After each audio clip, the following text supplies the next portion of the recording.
Hello and welcome to the channel. My name is Ade and I'm the veteran arcade soldier. And welcome.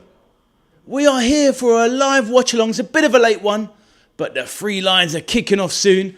We're here to do a live watch along of Panama versus England. So let's see if our boys can top the group and secure a nice, decent little pathway in our journey towards trying to win this World Cup.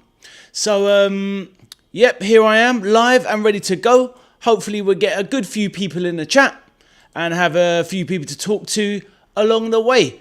See that there's some message in the chat. James Jones, yo man, I'm new to your channel, but I'll try and stop by later. You have good energy. Lovely, thank you, appreciate it. And the main man, CMB, already in the chat. Yo, bro, not even a first in. Damn, laugh out loud. Well, that's all good, man. As long as you're here, that's all good. How are you doing, James Jones, whenever you popped by? And Cameron, how are you doing if you're there? Hope you are well and having a fantastic day and not melting like the rest of us in this country. So, we're here for a big game, and I've already looked ahead at the teams. I've looked at England. They've made some decent changes, I feel. Thomas Tuchel has obviously taken it upon himself to rest some of the established stars, just to give them a little bit of a breather. Certain players have been playing a lot from the get-go, and obviously Reece James has a little niggle. Not quite sure what's happening with his tournament, but we do know that Jarell Quansah is deputising at right-back. Everyone thought it might be Jed Spence, and we know that Declan Rice has been rested in midfield. We've got a few different starters on the wings as well, which I'm quite excited about. I was hoping to see a Gahey-Stones partnership at the back, but it looks like Thomas Tuchel's main man is Ezra Konsa, which I'm not a massive fan of. But without further ado, no one's responded as yet, but without further ado, let's have a look at the two teams and see how Panama and England are shaping up, and kind of what game we've got in store for us, maybe dropping a few predictions as well. So let's have a look. Right, so these are the team sheets. We've got, we'll start with the Panama team.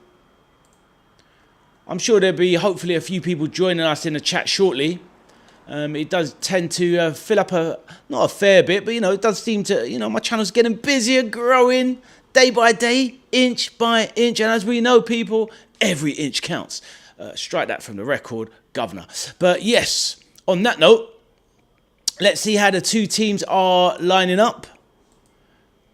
The England games do tend to be a little bit quiet on my channel, probably because most people are watching it live.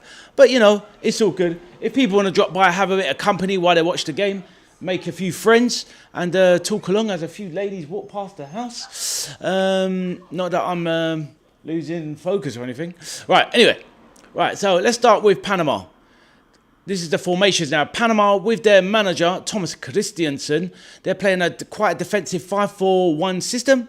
In goal, they've got Mosquera, Murillo, Escobar, Cordoba, Andrade, Gutierrez. So Murillo and Gutierrez will be providing the width from the wing-back positions. In midfield, they're playing Martinez, Barcelona, Harvey, and Jose Luis Rodriguez. And up top is Tomas Rodriguez. So I'm not that familiar with many of these Panama players, if any at all. But of course, the England boys, that's our team right there that we're following and wishing on to glory. Let's see who Thomas Tuchel, the England manager, has chosen. Right, so the England formation is the 4-2-3-1 system. Probably the most adopted formation in world football by current standards. In goal, we've got Jordan Pickford. So the usual goalkeeper. Right-hand side of the defence, we have Jarell Quansah, which is quite a surprise. Most people thought it was going to be Jed Spence, but he's gone for Quansah. We've got Ezri Konsa and Gahey as a centre-back pairing, so it looks like that might be the trusted centre-back partnership for England from this point onwards in the tournament. Nico O'Reilly, the Man City starlet, at left-back. In midfield, a new combination in midfield over the usual, which is Elliot Anderson, who was just about to complete that big £116 million move to Manchester City from Nottingham Forest. And then we've got Jude Bellingham in the pivot as well. In the more attacking position, we've got Bukayo Saka, which is, I'm glad to see. Hopefully Saka can last 60, 70 minutes, maybe even a full 90 as he gears up towards ending the tournament strongly. So Saka on the right, Morgan Rogers replacing Bellingham in the central attacking midfield. Obviously Bellingham's dropped back a bit. I do believe that Bellingham a bit more further back is better placed to really impact the game from there. But then again, his defensive capabilities aren't necessarily the greatest with Jude. But his box crashing is fantastic. And obviously with the threat of Rodgers crashing into the box as well, that is a deadly duo from the central midfield portion of the pitch. And off the left, it's the man that I've pinned in a lot of hopes on for England, which is Marcus Rashford in his prime. Looking fantastic. And I much prefer Rashford on the left wing over Anthony Gordon. And up top, we've got the ever-reliable, the evergreen, the marksman extraordinaire, Harry Kane of England. In my opinion, more or less England's all-time greatest striker. Absolute legend he is. Right, so looking at the benches, we'll go with Panama first. They've got Blackman, they've got Carrasquilla, they've got Davis, they've got Diaz, Fajardo, they have Farina, they have Godoy, they have Londono, they have Mejia, they have Miller, they've got Quintero, Ramos, Sumidio, Waterman, Yanis. I am not familiar with any of those guys at all. And on the substitute bench for England, we've got Dan Burn, Trevor Chalobah, who's been drafted in to replace Reece James. We've got Eberici Eze, we've got Anthony Gordon, we've got Dean Henderson, we've got Jordan Henderson, we've got Madueke, Mainu, Declan Rice, Jess Spence, John Stones, Ivan Toney, James Trafford and Ollie Watkins. I'll have to double check. Did they draft in Chalobah? Are you even allowed to do that? Not quite sure, but maybe someone in the chat will know. But so those are the two teams. So let's see who's dropped in. The main man himself. Peter, how are you doing this evening, bro? I hope you're well. Please let me know how you're getting on and have you had a fantastic day. I've had a bit of a long one, quite tiring. Peter says, even at Cam, James also. Yeah, they've been a bit quiet, Peter. I think James was somebody that dropped in much earlier and just left a message on the chat, which was nice. So hopefully we'll see him later. And Cameron has already said hello as well. But anyway, I hope you are good, my bro. Please let me know. And also, while you're there, Cameron, Pete, do you know if you can draft in a player? Because I'm pretty sure Reece James is injured and has maybe left the camp. And Trevor Chalobah has been drafted in. So I'm actually going to look that up. But if you know the answer, let me know. Yes, Arthur, the main man, the king himself. How are you doing, young Arthur? No, you can't. Okay, so was Chalobah there all along? I don't remember Chalobah being there available in the first few games. Yeah, that was before the tournament, right? But was Chalobah there in the first few games? I don't remember that. So I won't look it up because I trust you, King Arthur. I will take your word for it. But I'm going to have a look at the previous games of England and just check that. Was Chalobah there? I don't remember him being there in the squad, but maybe just wasn't on a bench, etc. Oh, yeah, he was on a bench. Yeah, he was on a bench. Yeah, you're right. Okay, fair enough. Fair enough. Reserved. Yes. Makes sense. His name just didn't cross my mind, Arthur, when I was thinking about the previous games. But what does everybody think of the lineups for England? Are we happy with the changes? I'm kind of fairly pleased with the changes. Kwanzaa or Spence at right back is no real difference in my eyes at this stage. Peter says, if it isn't the Arthurian legend himself. Exactly. Arthur, you haven't looked at the team sheets? No worries. I'll put them up on the screen for your perusal. And there you go. There's the England lineup on the right, as you can see. Let me know what you guys think of the lineup. If you can see it on your screens, let me know. I think it's quite a decent little lineup. He's obviously giving Declan Rice a rest, which is much needed after a long season. Maybe Harry Kane will only do a half, maybe. But I'm happy to see the inclusion of those two wingers from the get-go. And Peter says Kwanzaa Live or Kwanzaa of Live. I don't like Pickford. I don't like Pickford either, mate, to be honest. Well, actually, I really don't like Pickford, the character. But I don't know. Well, he's been fairly good for England, to be fair. He's never really let England down, so you know that he was always going to go for him. He's basically been England's #1 for the last 6 years, so it was never likely to change.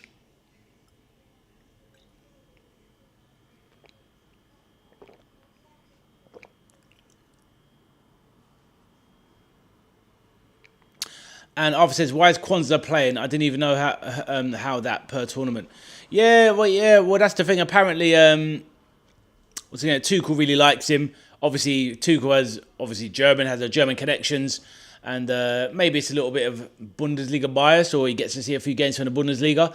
But apparently, Kwanzaa used to play for Liverpool, so he was he's like, we sold him to Leverkusen last summer. Was it last summer? Yeah, we sold him to Leverkusen previous summer for 22 million or something like that. No, 30 to 35 million euros with the option of a buyback, which kicks in next year. So, I mean, he's not bad. He's very young still. He's only about 23. But he's a pretty decent centre-back, tall, gangly, pretty quick, good in the air. And he's had a very good first season at Bayer Leverkusen. Obviously, 35 million, he must be rubbish. Well, to be fair, that was last season. So going on finances, if you look at it, he's only 23, and that was he had a breakthrough season with Klopp the year before. So young English, 35 million last summer is like 50 million this summer. Do you know what I mean? So just one of them things. But he's pretty decent, to be fair. But you're going to get to see him today, Arthur. So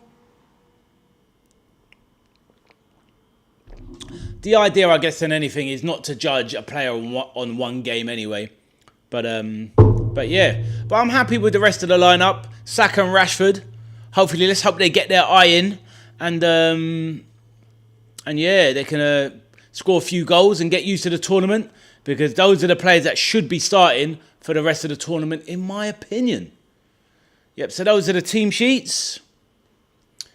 So yeah, not familiar with many of the Panamanian players. Arthur says, no, Gordon, finally tell me about it. Now the thing is though, I'm not too harsh on Gordon. I think he is a good player. I just think that since the move to Barcelona, in the 3 games I've watched of him now, he's trying way too hard. I feel like he's trying to justify that price tag, justifying the fact he's at Barcelona. He needs to do a bit much. He just needs to relax, play his game. And I think we should be using Gordon as a super sub, but not as the starter. Right, graphics are working. Everything's all lining up. That all looks good. Microphone is working. We are gold. So yes, all good, all good.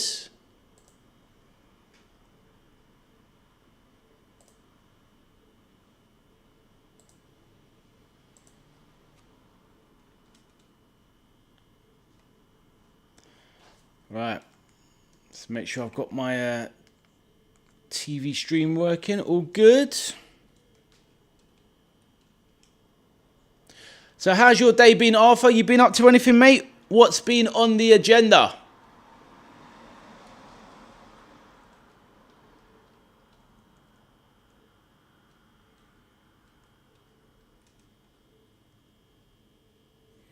Hey, cheers, my man. Really appreciate it, bro. That's what we like to see. So everyone been surviving the heat, and let us know how your day's been as well.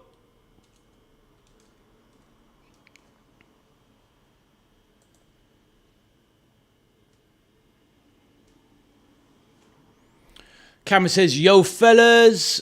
Nice one, Cam. Good to see you back, bro. Alpha says, I had a day out at a footy tournament. Okay, nice one. Was it heat wave over for now? Yeah, it is, isn't it? Yeah, tomorrow. Still be fairly warm, but obviously it's going to calm down a lot. So, it's quite good. We need, we need a bit of respite. We can't keep having, like loads of, get burning every day, basically.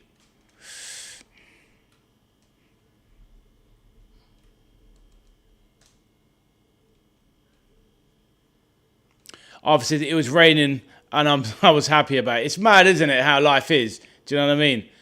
Like, in general, we moan about the weather. It's too cold or whatever, not warm enough, whatever. And when it's too hot, it's too hot. I guess there's never that happy medium, really.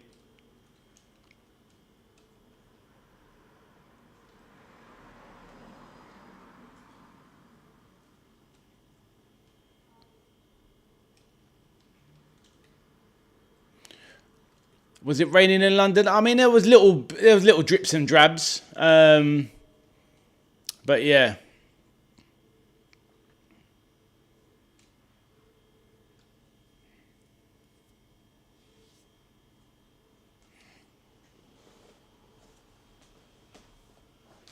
I was going to say something.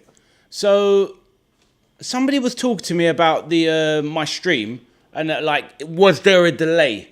So just want to do a quick test. So if you're both there, so somebody type something in the chat, type a number from 1 to 5. I'm going to respond as soon as I see it. And then let me know if there's a delay. So do that for me, guys, yeah? So somebody just type a number in the chat.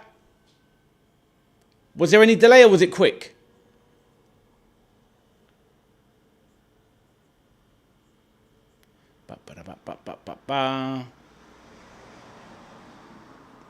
Was it pretty much instant or was there a delay? What do you think?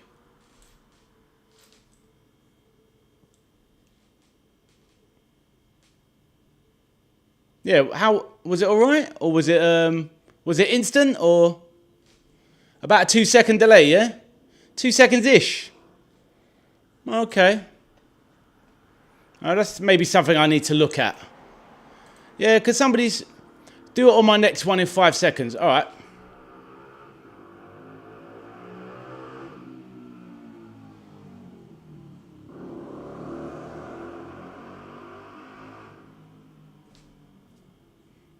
Can't even count, but yeah. You both did it, but yeah.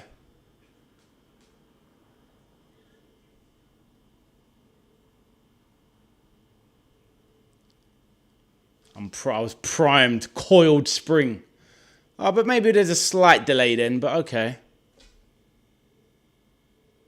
4 seconds. Jesus. Oh, so that means that person was right then when they were telling me. Okay, let me have a look and see if I can find... Cause I don't really need any delay, really.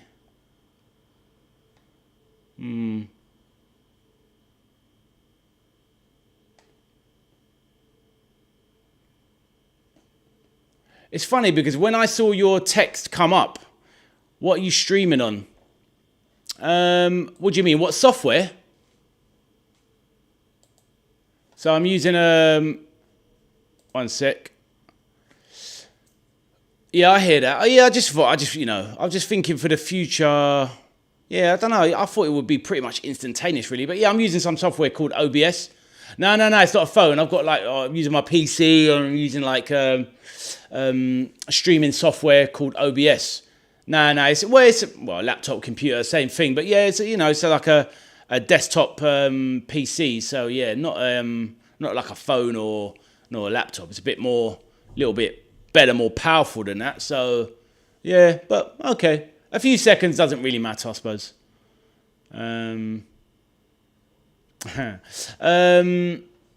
I can't remember off the top of my head, but let's have a look here.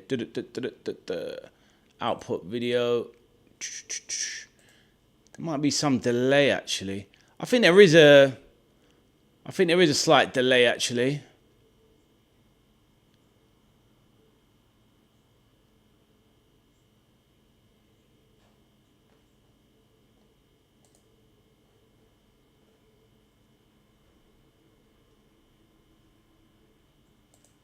Yeah, I'll look into it over the weekend tomorrow. I don't think it really matters. I think it's because I had use a Spectrum 48K with a tape recorder for loading. A 128K, mate. A 128, a nice grey one with the built-in tape recorder, Peter, and not the not the old one with the rubber keys. Can you imagine back in the day, man? So cool, so cool. But yeah, it might, very posh, yeah. Yeah, exactly, yeah. Yeah, it might be a bit of a quiet one, chaps. So a lot of the time when the England game's on, the live stream was very quiet. A lot more quiet than normal. So hopefully we get a few people in. But of course, I don't mind you legends keeping me company and vice versa. So yeah, all good. All good, all good. But yeah, so basically both of you have survived the heat and we're still here. We're still going at 10 p.m. So it's all good. Sounds in front if frames. I think it's probably. I can't remember when I set up now. I think I set it for. No worries, Peter. Yeah, I think I set it for a slight delay just so that it would just buffer all right, sort of thing. So yeah, maybe I'll reduce it by half. We'll test it out next time, but it's no biggie. Like I say, it's no biggie. So Panama out in the white kit. So I guess England's playing in the all red.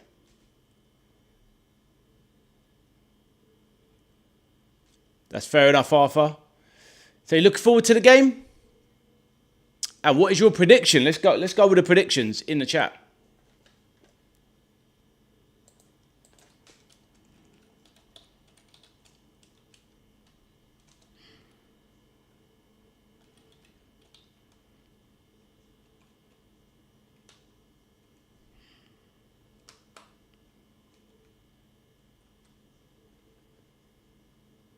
Oh, right. So see, it's basically feast or famine, Arthur, yeah? So it's complete smashing or a poor 0-0.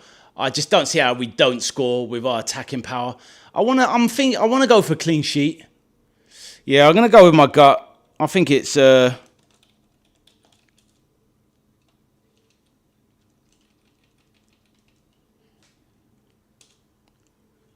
I think 4-0 England. Being optimistic. A little bit rainy conditions there as well. That will suit our boys as well. So that's good.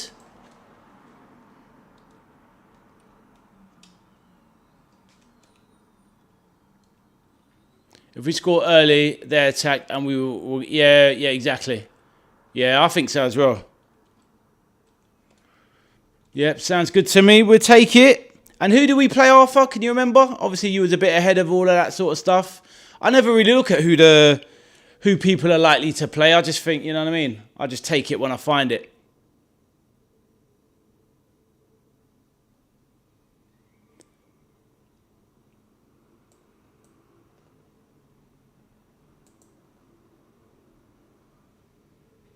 Oh, so we play Senegal if we top. Okay, well, that's all right.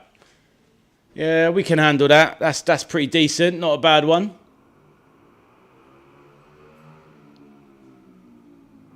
And also, I think looking at it's been a bit of a buzz around the internet is that it looks like it will be Portugal versus Argentina in the round of 16. So Messi, Ronaldo. That's what they really want. You know, that's what the Americans will want. That's what the TV stations will want. Can you imagine that? Argentina versus Ronaldo. Like Messi versus Ronaldo. Argentina versus Portugal. Oh, is that in the quarters, yeah? Okay. Fairs. But yeah, we'll see if it happens, if it goes that far. But yeah, that'll be epic TV, though. That'll be amazing TV.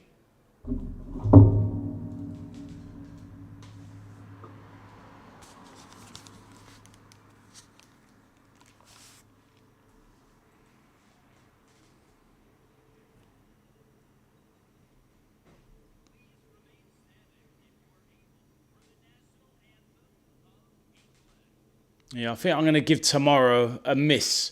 The game tomorrow evening is not the greatest. And honestly, it gets tiring, like, all these dodgy hours. I'm just looking forward to the Premier League coming back off. Bring me back that Premier League.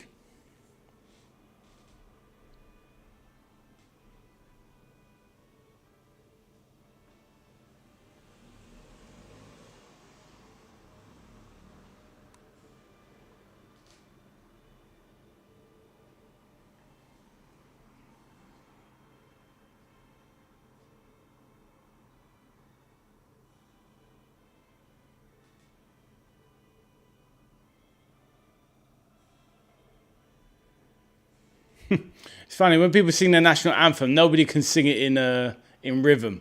It's always out of sync.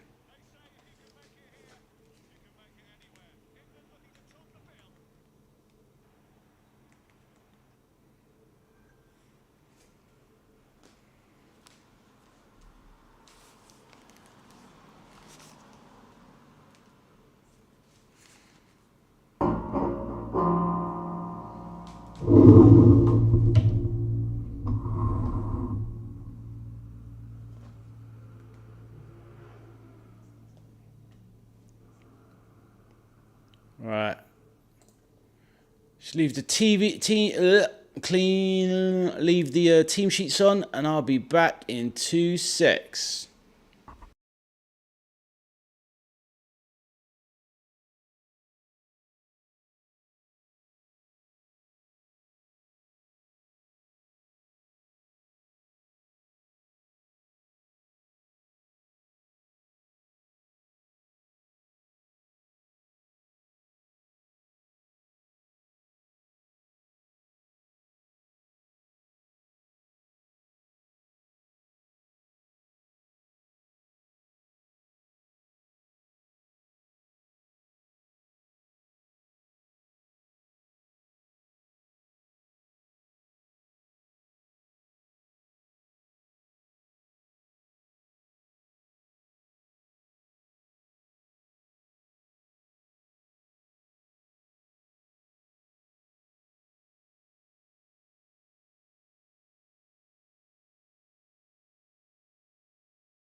Right.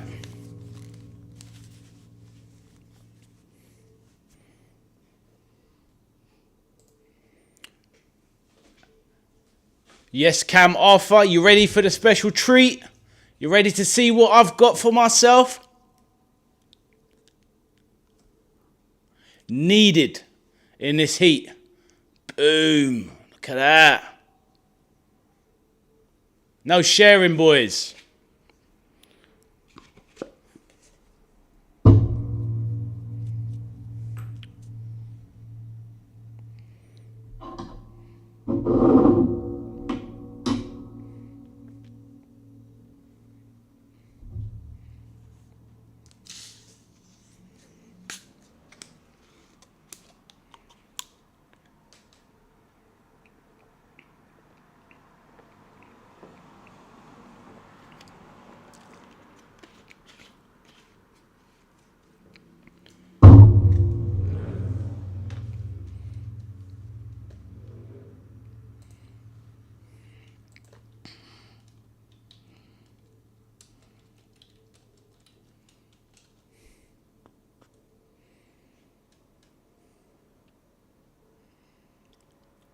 All right.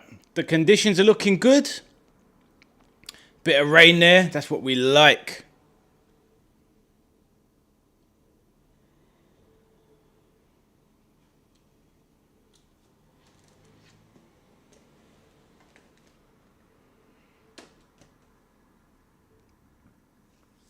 Ah, fair enough, Peter. Fair enough.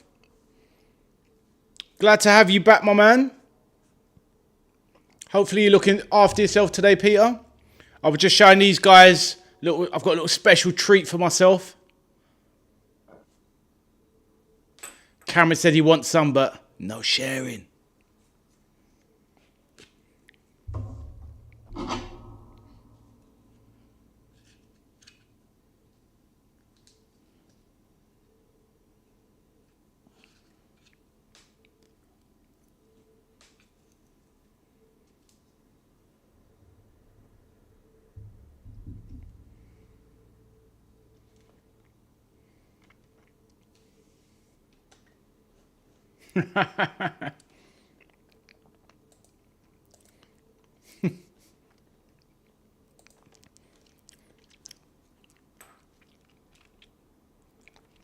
Decisions, Peter.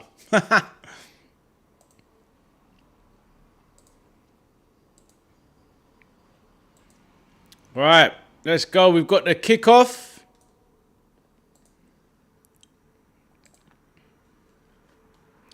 Right, Panama with the kickoff.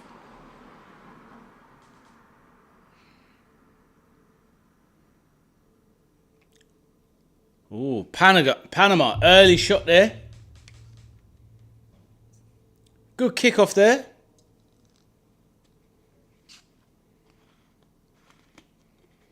Rodriguez gets a shot away. Pickford gets his hands tested first few seconds. So, that's all right.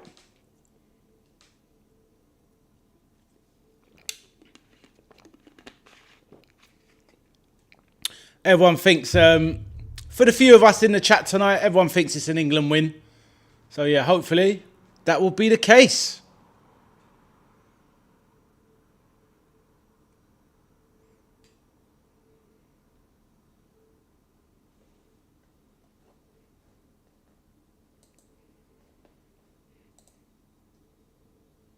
It is, isn't it, Arthur? It was really nice.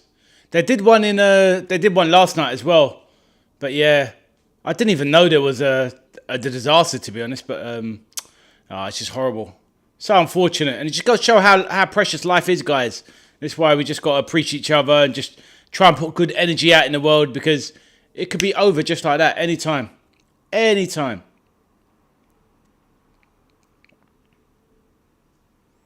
Nico O'Reilly there.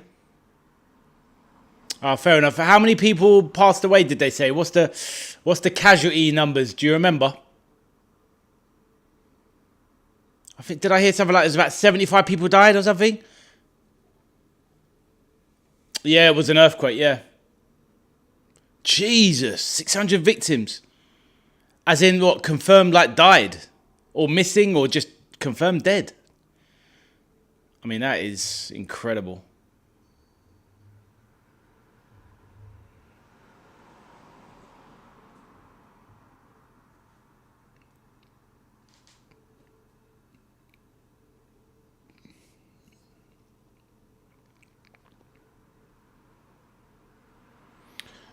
So Pickford now trying to push England up the field. England look very relaxed here. Look, pretty chilled start. Elliot Anderson now. Looking for runners. Kwanzaa to Saka. Being grabbed. That's a foul on Saka there.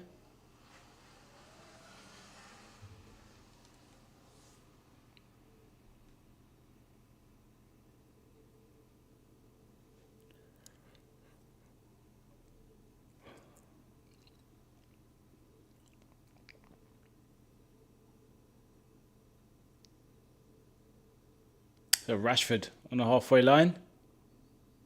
Over to Kane, who's dropped very deep. Smashes one out wide to Saka, but the ball was a bit too far for him.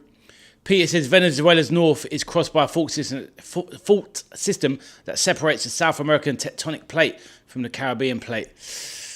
I've just Googled it. Jesus. Oh my God. 70,000 missing. Right, Saka into the box. Cleared. Wow. That is incredible. So sad, man. So sad. That's the thing. You're just born in a certain part of the world, and that's all you know and love, your home. And you live on the crossing of a tectonic plate. Just life and nature just cannot be stopped. It's just crazy. Absolutely crazy. Wow. It's weird. Obviously the number of deaths is shocking. It's the missing number that shocks me more. Do you know what I mean? 70,000 missing. So this has got the potential to be one of the worst disasters in history, because if 70,000 people are missing,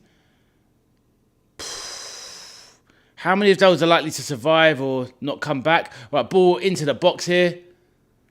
Bellingham, nice run into the box. Has he won a corner here? Nice chest down there. Barged out of the way. Oh yeah, that's definitely a corner. Comes off the Panama number 3 player, which is Cordoba.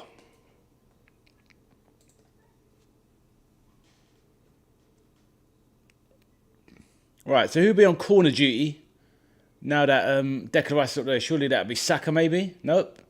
Anderson. Nice corner there.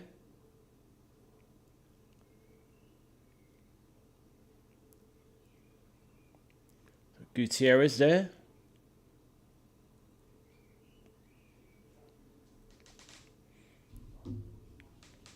England in control.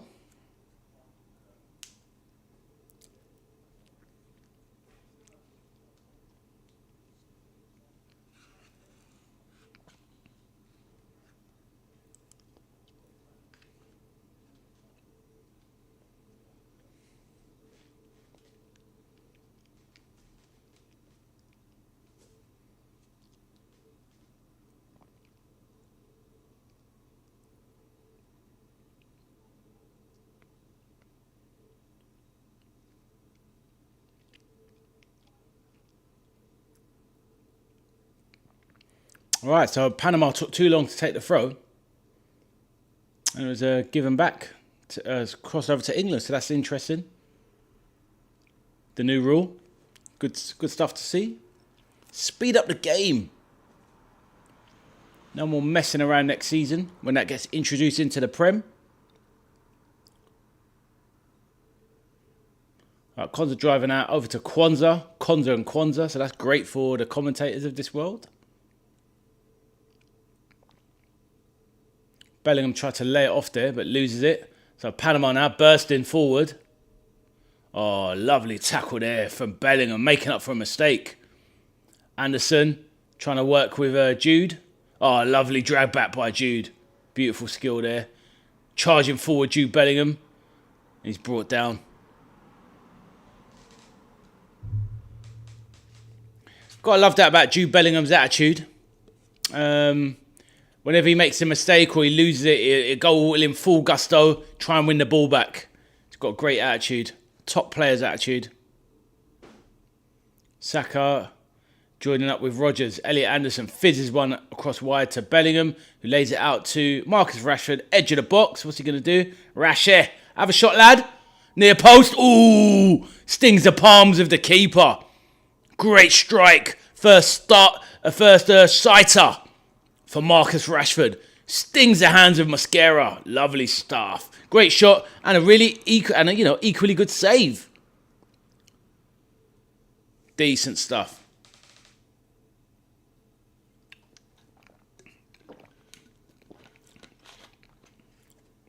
So Anderson is on free kick duty. Yes, boys. Nice to see the chat bubbling, so that's good. Right, Saka hits a rebound shot from a keeper save. So England started to make a few chances now, testing the Panamanian defence. Panamanian devils out here.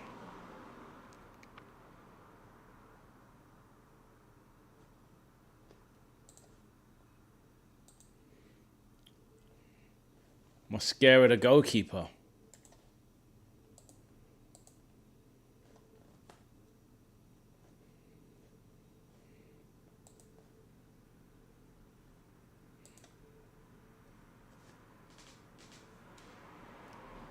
Panama's on a break. Took ages there to call that offside. Good shot from the people that don't watch football's favourite.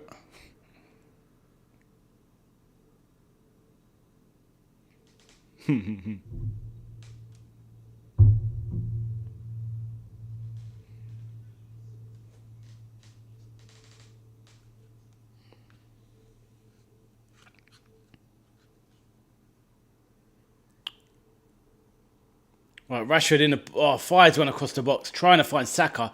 Overhit there, but cleared by Gutierrez for a corner. So decent play there from Rashford.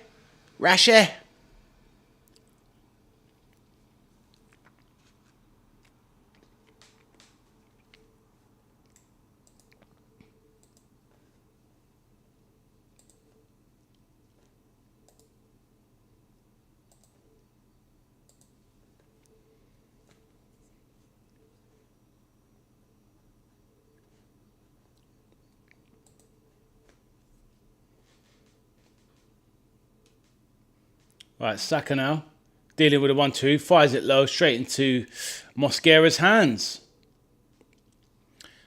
Really top striker. That's how Manx says striker. Striker? Rasher, top striker.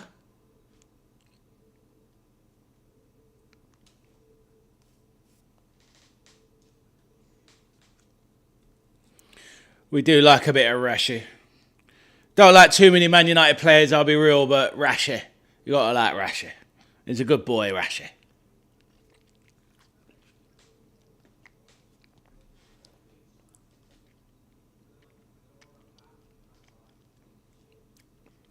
Oh, for you. Hey, Sir Pats, how you doing, my man? Sir Pat says, do we still have a hydration break when it's... Yeah, we do, mate, yeah. Exactly. Jokes, innit? But we've got a Reese's ice cream. Chill down, cool down. on my break. And mine was going to last about... mine's a half an hour ice cream break, I reckon. Half an hour, I reckon, to devour that. How you doing, mate? Hope you're well. You and the lovely Jan? Doing well, I hope. Right, good ball into the box there. Headed away by Morgan Rogers. Decent defending there.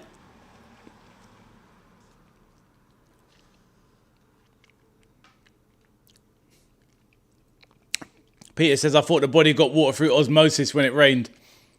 Imagine if they shocked us and they said, oh, no hydration break, guys. Not needed at all. They'd just blame it and say, oh, you know, the humidity. It's not exactly hot, but the humidity, they need it. As we enter the second quarter, guys, you know, the second quarter. Absolute frauds. But yeah, I hope you're well, Seth Pats. Good to see you, bro.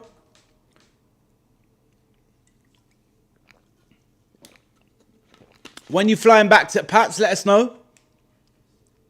Hopefully you have a lovely and safe journey and the holiday has been all good. A little bit, what have we been on today? A little barbecue? A little bit of lamb or something today? Is it a bit more seafood? Seafood. I think I might go for a paella tomorrow. Yeah, I've got paella on the mind, I think. I might go for. Harry Kane now, jostling the midfield.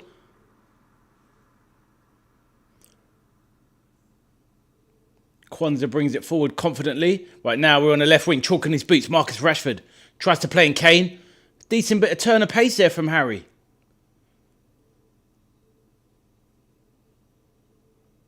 Even though it was Nico O'Reilly. But anyway, my mistake. I'm going to say it's a bit nippy there for Harry Kane. If it's mega hot, they're planning a 9 innings match baseball style. Yeah, exactly.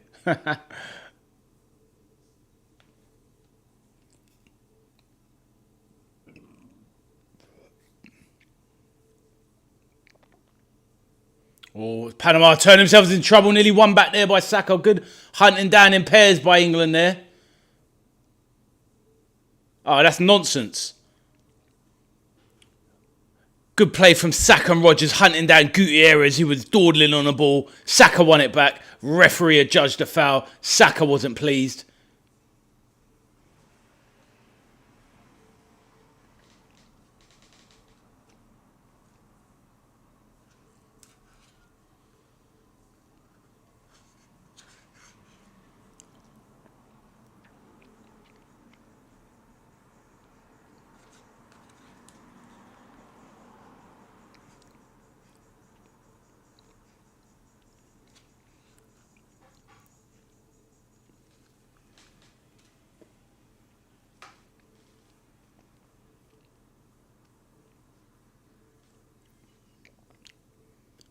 Panama looking pretty organised early on. But it can definitely be got at. All right. Pass out wide. Saka keeps it in play. By the corner flag. Coming in towards the box. Drives into the box. Gets another shot away. Straight into the keeper's hands. So England kind of, jabbing away. Light jabs. Nothing too strong coming in from England so far. But lots of possession. Lots of control. And a few decent jabs coming in without it really testing the Panama backline or the keeper, Mosquera.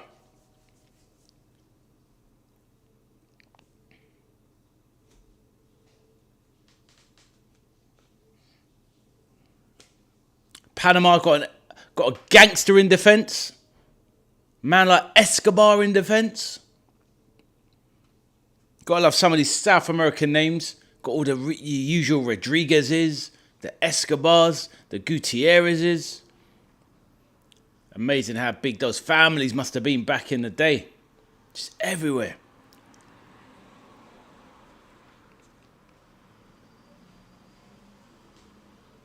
Ooh. Panama trying to break. Dangerous. Oh, Rodriguez, the striker. The striker needs to take better control there, Rodriguez.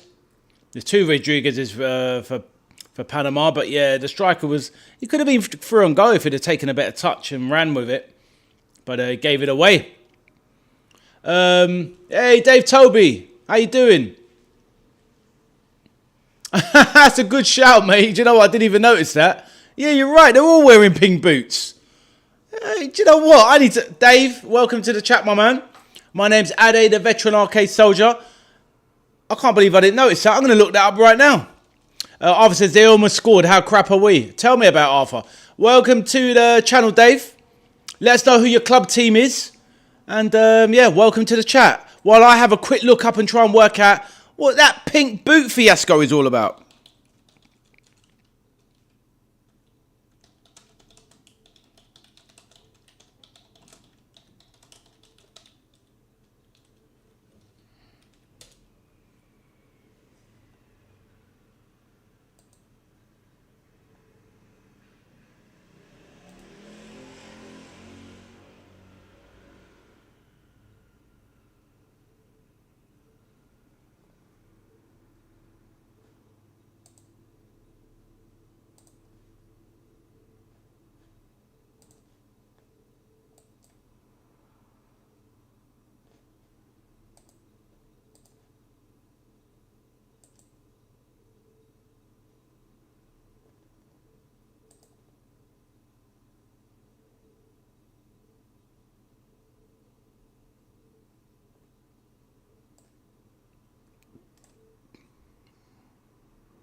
Hello, Dave. So apparently the reason is that all of the kit manufacturers believe that that's what should be done. It will boost sales and what everybody wants to see.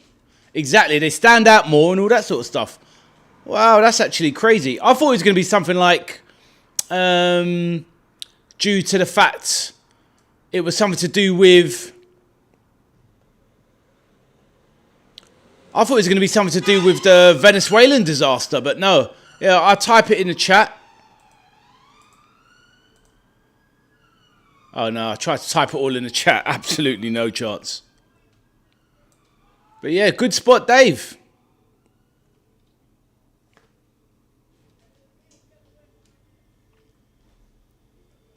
Yeah, pretty random, actually. Pretty random.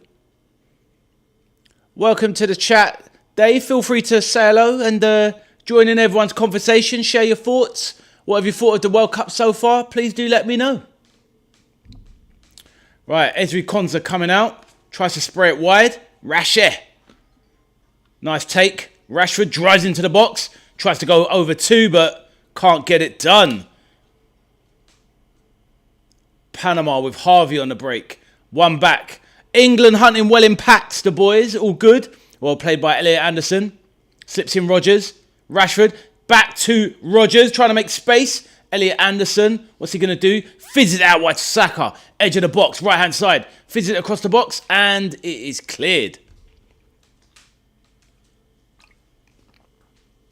Peter said that's how boot sponsorship works.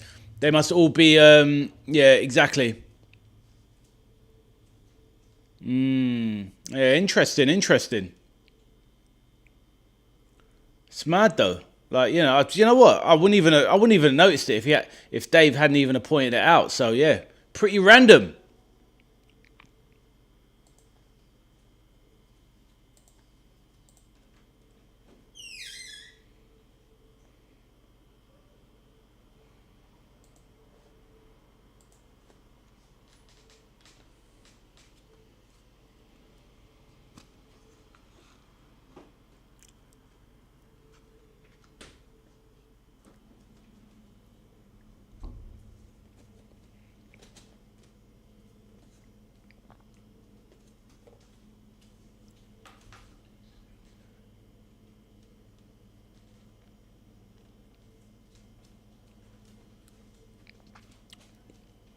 Right.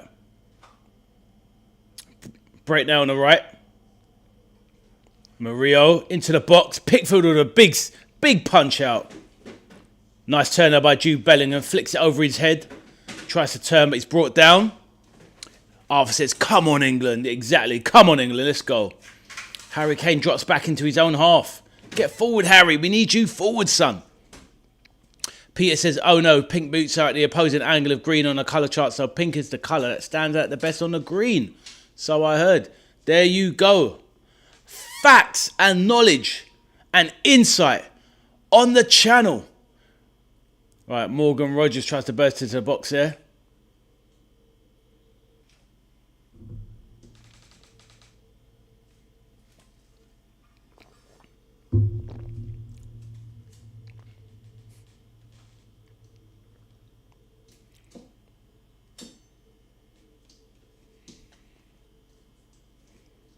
So what are we thinking so far of the game, ladies and gents? Any ladies in the chat? But yeah, let us know.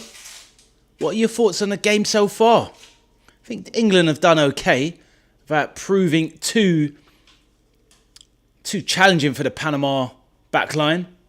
But good possession. Right, here we go. We're in. Rogers now, edge of the box. Tries to turn. Back to Saka. First time shot. Blocked. Oh, unlucky. Bellingham applying the pressure, but he's drifting out wide. Get it back to Kwanzaa, to Elliot Anderson, about 35 yards out.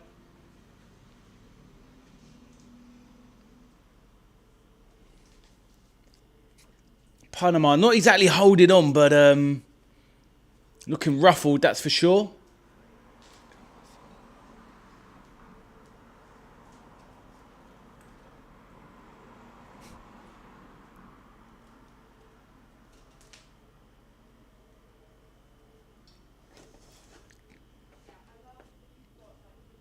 We have the hydration break.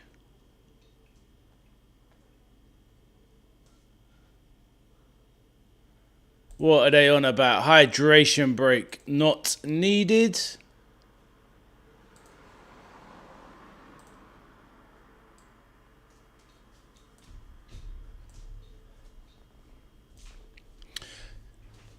Peter, forgot to ask you. I know your mum's from Park Road. Where you live in a mansion in a Crescent Park. If you are, I'll pop round. That's what we like to see.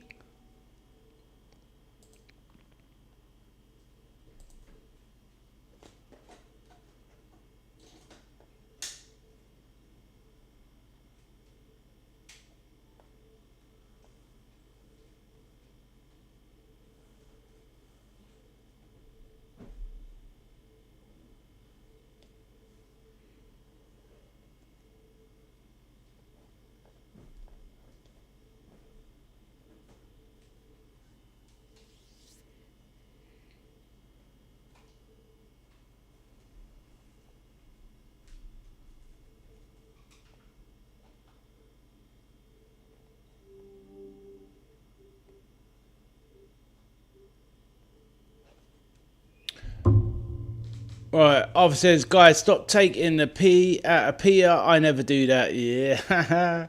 Apparently, Panama has got a population a bit bigger than Scotland. Okay, fair enough.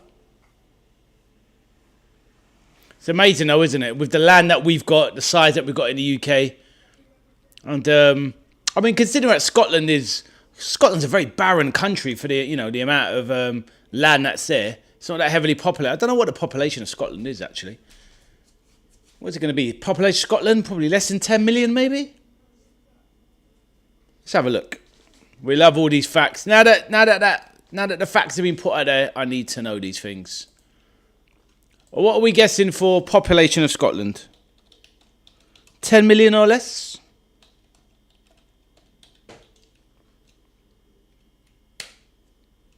$5.55 million. Yes, just seen it, Sir Pats. 5.5 million, okay. Yeah, to be honest, when I said 10 million, I was thinking that might be a bit too much. It's just mad. When you come from London, and there's 7 million in inner London and 12 million in greater London in total, it's just it just goes to show how heavily, densely populated London is. Honestly, it's just like nowhere else, more or less. Do you know what I mean? Obviously, there's going to be places with more population, but you know what I mean? It's just crazy.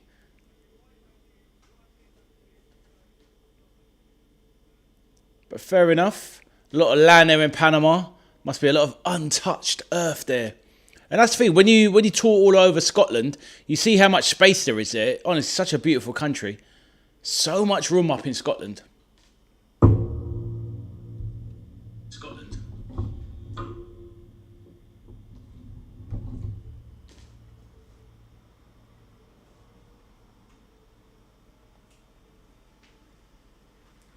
Right, we're back in play.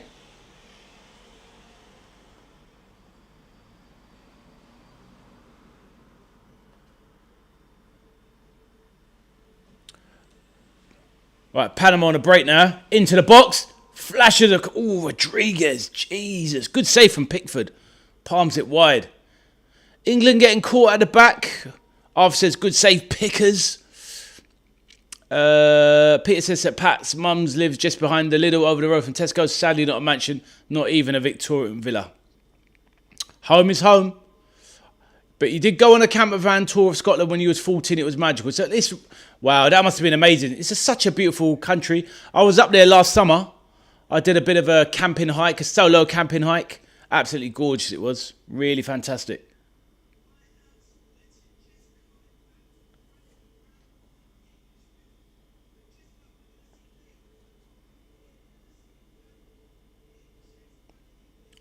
Oh, for asking people their age.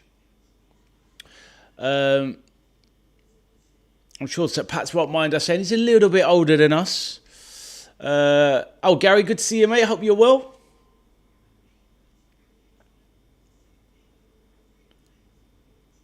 Panama with another chance. I mean, unlikely to score from that angle, but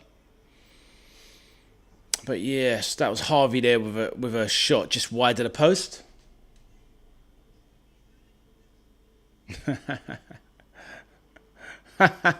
Yeah, true. You got me there, mate. You got me there.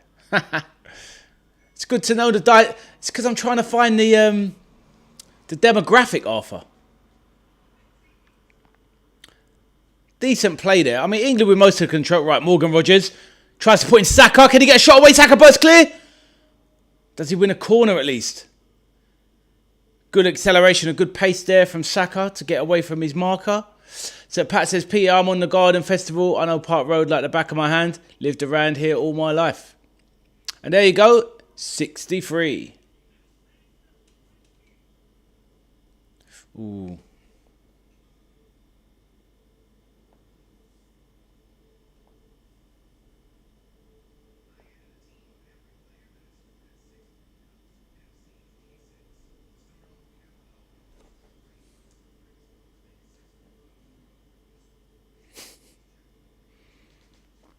Are you calling him Gramps, Arthur?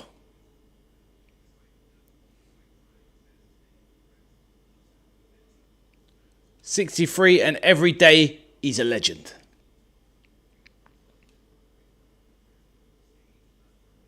Good to hear, Gary. Good to hear. Arthur, you are such a clown, honestly. Troll.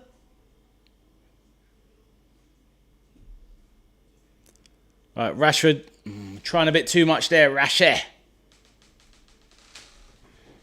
Panama, good play on the break. Rodriguez can't get away. Quadza and Gahey obstructed him. Right, Elliot Anderson now, centre circle, pushing forward. Quite an even game in it in many respects.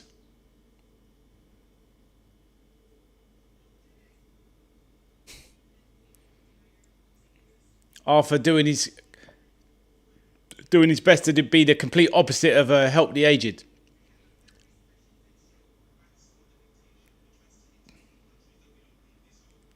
See, Peter's a good sport.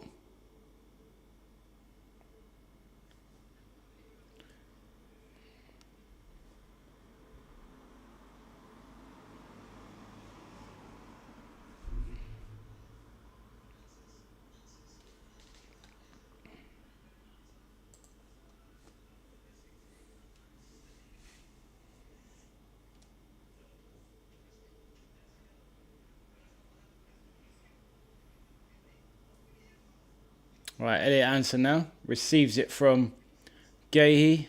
Played to Nico O'Reilly. Back to Elliot Anderson. Konza steps up now. So everyone's in the Panama half now. Sack on the right wing. Cuts inside. Looks for the runner, but it's cut out there.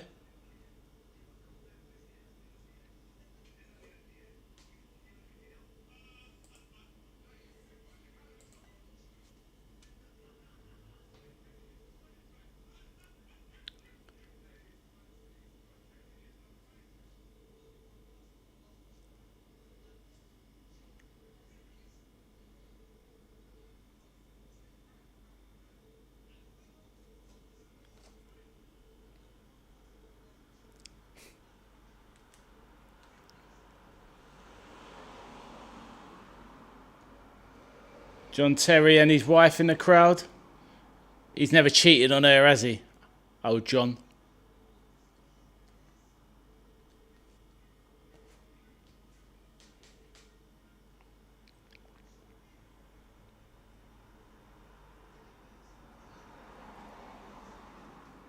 Nico O'Reilly. Loose touch there. Gives it back to Panama.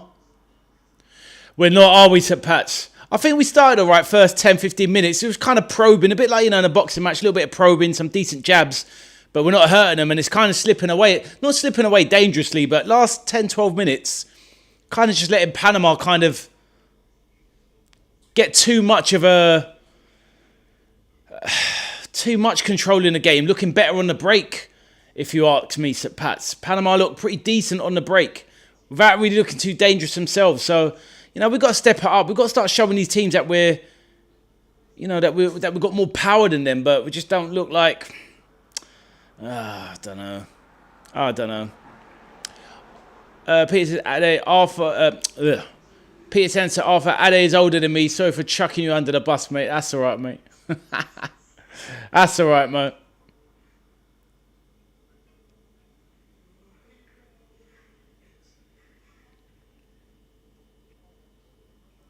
Right, Anderson. Gahey. Right, wide to Rashford. Chalk on his boots, coming inside. Dinked into the box by Dahey. Nico O'Reilly. Falling back in the box. Try to deft header. Good run out from the back there from Panama. Right, break now from Panama. Left side, Rodriguez. The main striker. What's he got? Over to Gutierrez.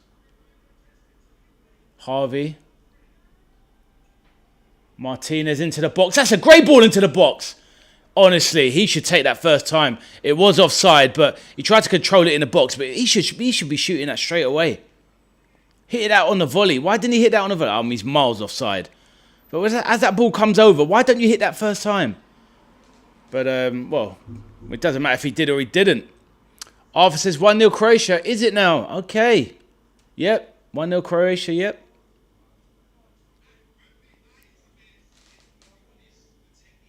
Sucic. Oh, wow. What a great strike that is. So Croatia top of the group, guys.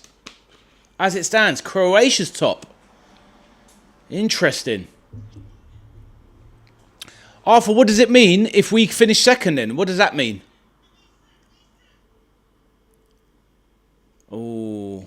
Anderson does a curler outside the box, 25 yards out. St. Pat says, Peter, I know it well. I went to St. Pat's, which is on Park Road. I also rented my first warehouse on Park Road 41 years ago. The legend.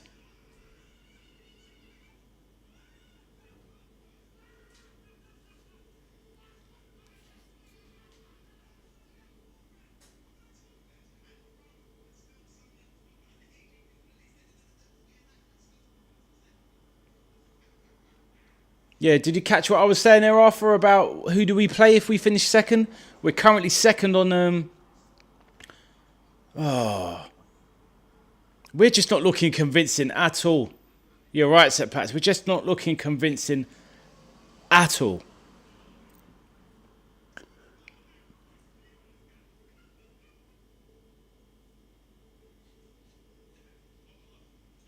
Right, ball. Rashford bursting clear down the left-hand side. Edge of the box. Stands up his man. Drifts into the box. Lays it centrally, but to nobody. Right, Nico O'Reilly. Plays a 1-2 with Rodgers. Over now, Bellingham tries to float one into the box to Saka. England's attack looking disjointed. Rodriguez now, the striker, but in his own half. Oh, this is woeful. St. Pat said England always start the World Cup commentary like this. Just do enough, yeah. We just want to see more, don't you? Especially when you see other teams turning up. Arthur says we play Colombia or Portugal. Okay. Mate, I'll tell you what, guys.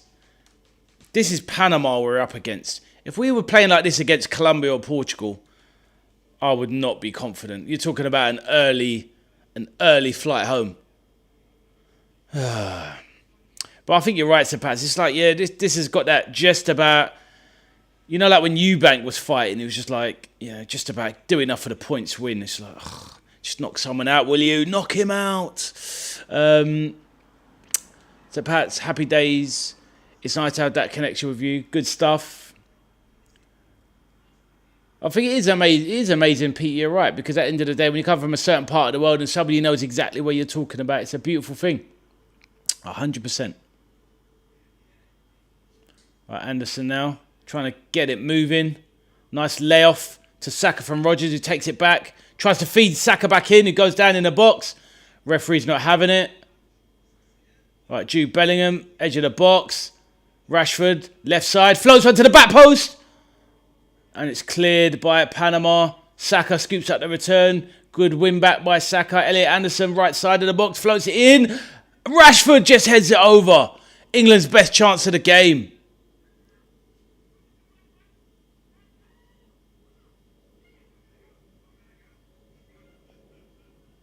Is that not a corner for England, eh?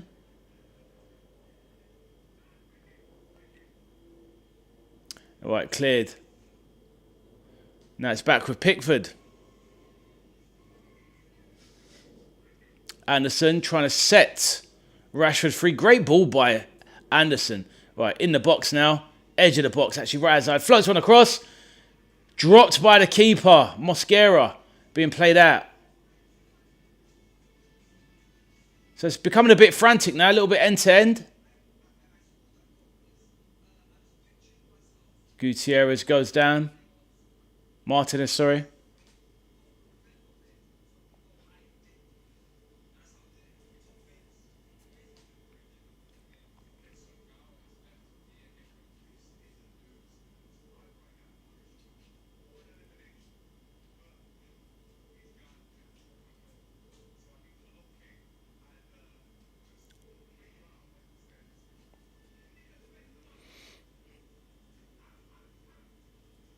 Peter says, changing his mind 1-0 to the Panama Hats. It's not even impossible. It's not even impossible, Peter.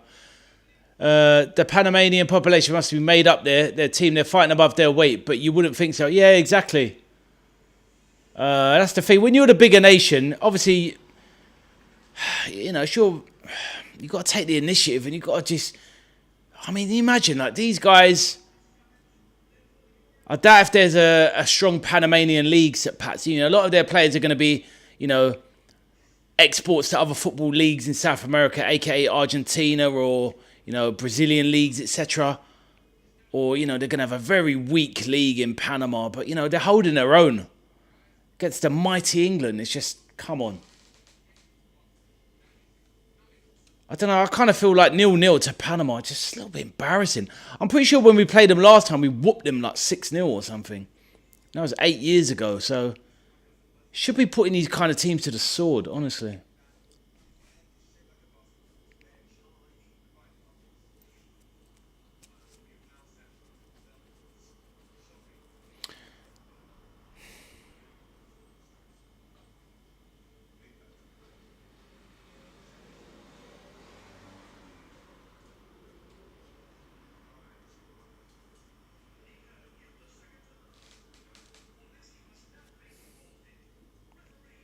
Right, Saka now.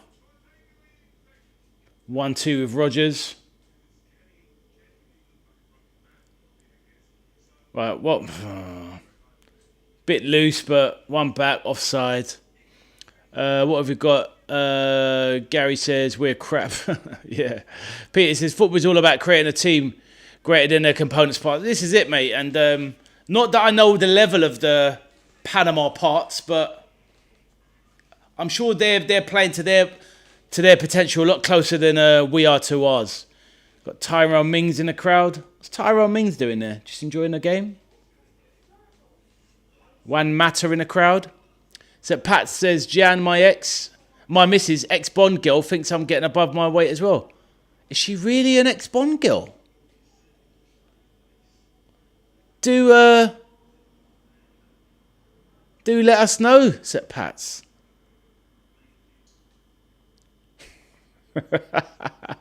Oh, you're just dreaming then.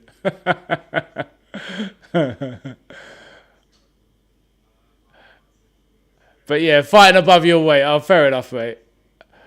And you can look, see how one-track mind I am. I just completely disregarded your joke, and I'm like, was she a Bond girl? Then I want to know what movie, and then I'm like, should I really be trying to check out your missus in the movie? Probably not, mate. But we're all guys. Hey, Yusuf, how you doing, my bro? Yusuf said it looks like English finished in second place, bro. At the moment, it's embarrassing, mate. I still think at some point, Yusuf, I hope you're well, my bro. Good to see you back. I think that we'll still probably get the job done just about today, and we should finish first. But if not, it looks like a date with Colombia or Portugal. So it could be the England team taking on Luis Diaz's boys, or maybe Cristiano Ronaldo. So I don't really want that, but let's see. All right, here we go. Anyway, how you doing, Yusuf? Are you good? Let me know. And good to see you back, my bro. Saka flies past a few players there. Good play there.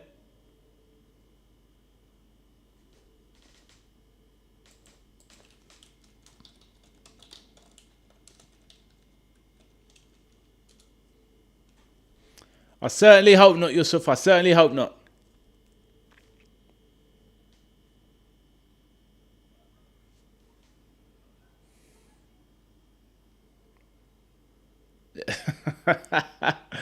Oh, mate. How you doing, Abdul? You right, bro? Mate, I don't know. I wouldn't say boring.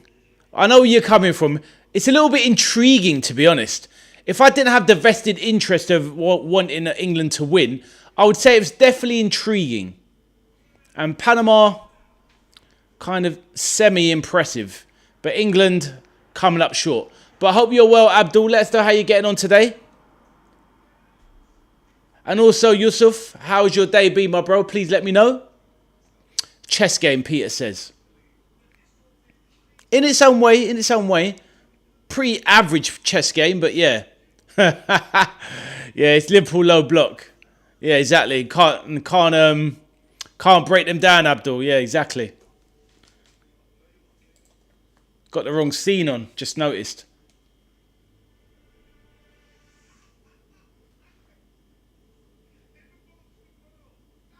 Don't forget, everyone, drop a like on the stream. Help your boy out. Much appreciated.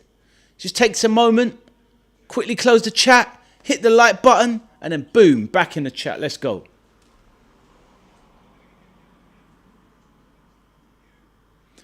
Shoot from 30 yards beats at 100%. But that's the thing though, Peter. In the modern football, they're trying to teach people not to give the ball away. Meaning don't take shots, you know. And they're like, so many teams in the Premier League last season were kind of just working with that mantra. And it's just like, come on, man. Where's the beauty of the game? Who doesn't love a 30-yarder?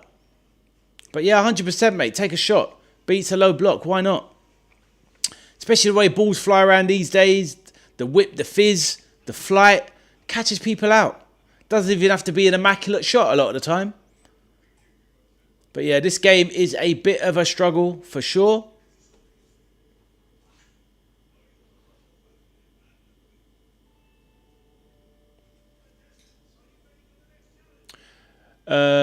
Peter says, dude, peeps in modern footy, don't rate Latisse, it's over. Oh, mate. Do you know what I mean? Exactly. And saying that, even if you go back 30 years, Peter, Letitia couldn't get in the England team, could he? Do you know what I mean? Which is like, you know, obviously we had a very strong team back then, but he definitely should. Obviously, he played in England squads, but he should have got way more for what his talent deserved. Abdul says, these England fans at the stadium are spending over a grand on tickets. I want a refund on my Fire Stick. I hear you, Abdul. Oh, mate, can you imagine as well?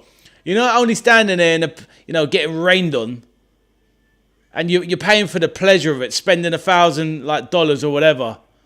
Yeah, it's scandalous. But Thomas Tuchel picking up his salary, what is he on? 7-8 million a year to serve this up? Not to be able to find an answer versus the powerhouses of international football in Panama. Joke.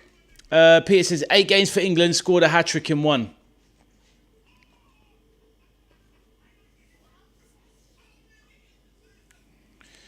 Right, so we've got a free kick now. About 30 yards out.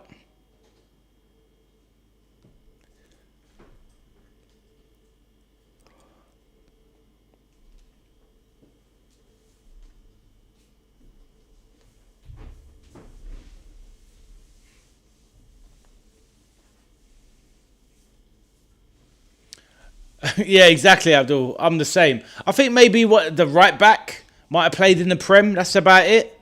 But yeah, I'm the same, mate. Don't know any of them.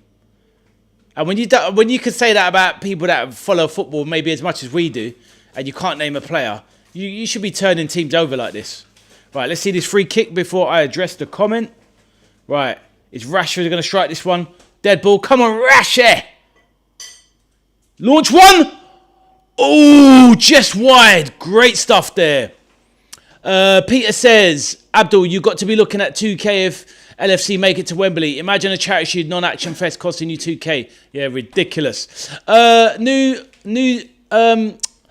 person in the chat. See you more. No creativity. 100%, bro. It's been scandalous, really.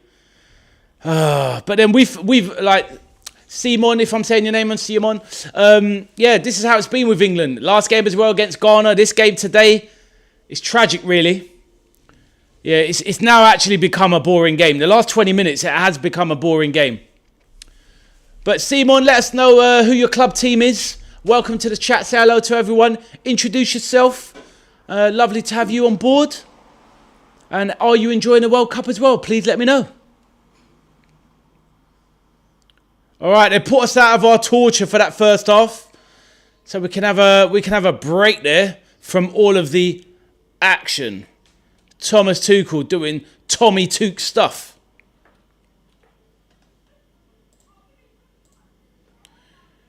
Oh yeah, that was a tough watch. Absolute tough watch.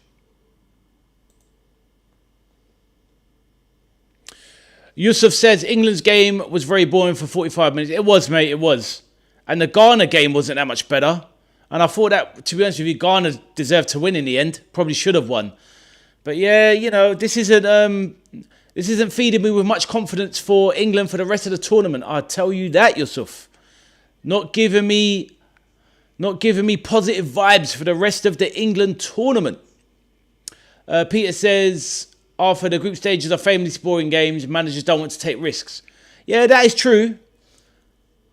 But we should still be stepping it up because you should, or if anything, don't go out and tease us with the performance against Croatia, because some of the attacking flair in that game was scintillating stuff. But yeah, to finish second from beating Croatia in the first game to finish in second is poor. In anyone's book, it's poor.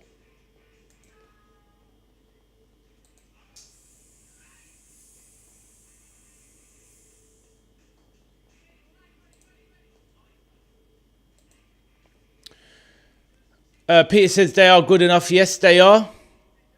They should be finishing. England should easily be finishing top of this group.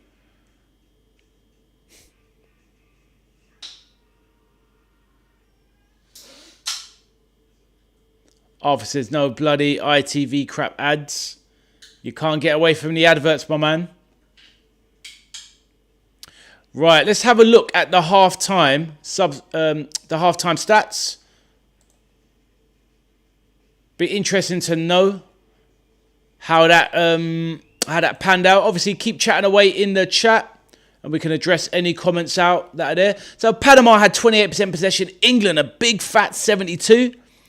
XG for Panama 0.15, and England had 0.49 XG. Maybe a lot of that came from the Rashford free kick at the end there, because I don't remember anything else of note. Panama 3 shots, 2 on target. England 9 shots, 2 on target. So that tells the story of the tape. Panama with 2 touches in the England box. England with 18 in the Panama box. Most of those by, I would say, Bukayo Saka, who kind of went down limply looking for a penalty. 2 saves from the Panama keeper, Mosquera. 2 saves from Pickford. 6-0 draws won by Panama, 10 by England. 10 fouls committed by Panama, 3 by England. 1 corner for Panama, 5 for England. So those are the stats. Was there any bookings? Don't remember any bookings yet. No bookings. So yeah, pretty average half there. Not the greatest.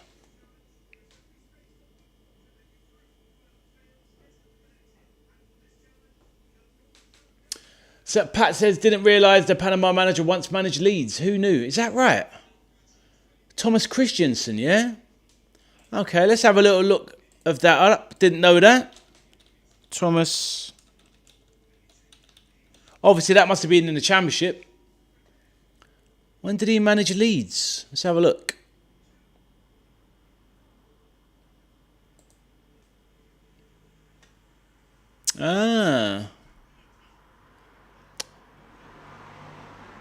Okay, yeah, so a short stint managing Leeds in 2017. And then he was replaced by Gary Monk. Okay. I think I remember that. I don't remember him being in charge. So they obviously brought him in as an up-and-coming manager to take charge when they came up into the Prem. But yeah, he was replaced pretty early. And gotten rid of.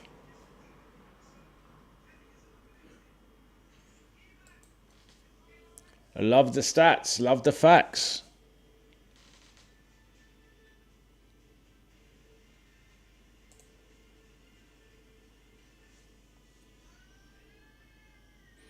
So as it stands, it's looking like Colombia or Portugal for England. I mean, if England don't get this job done today,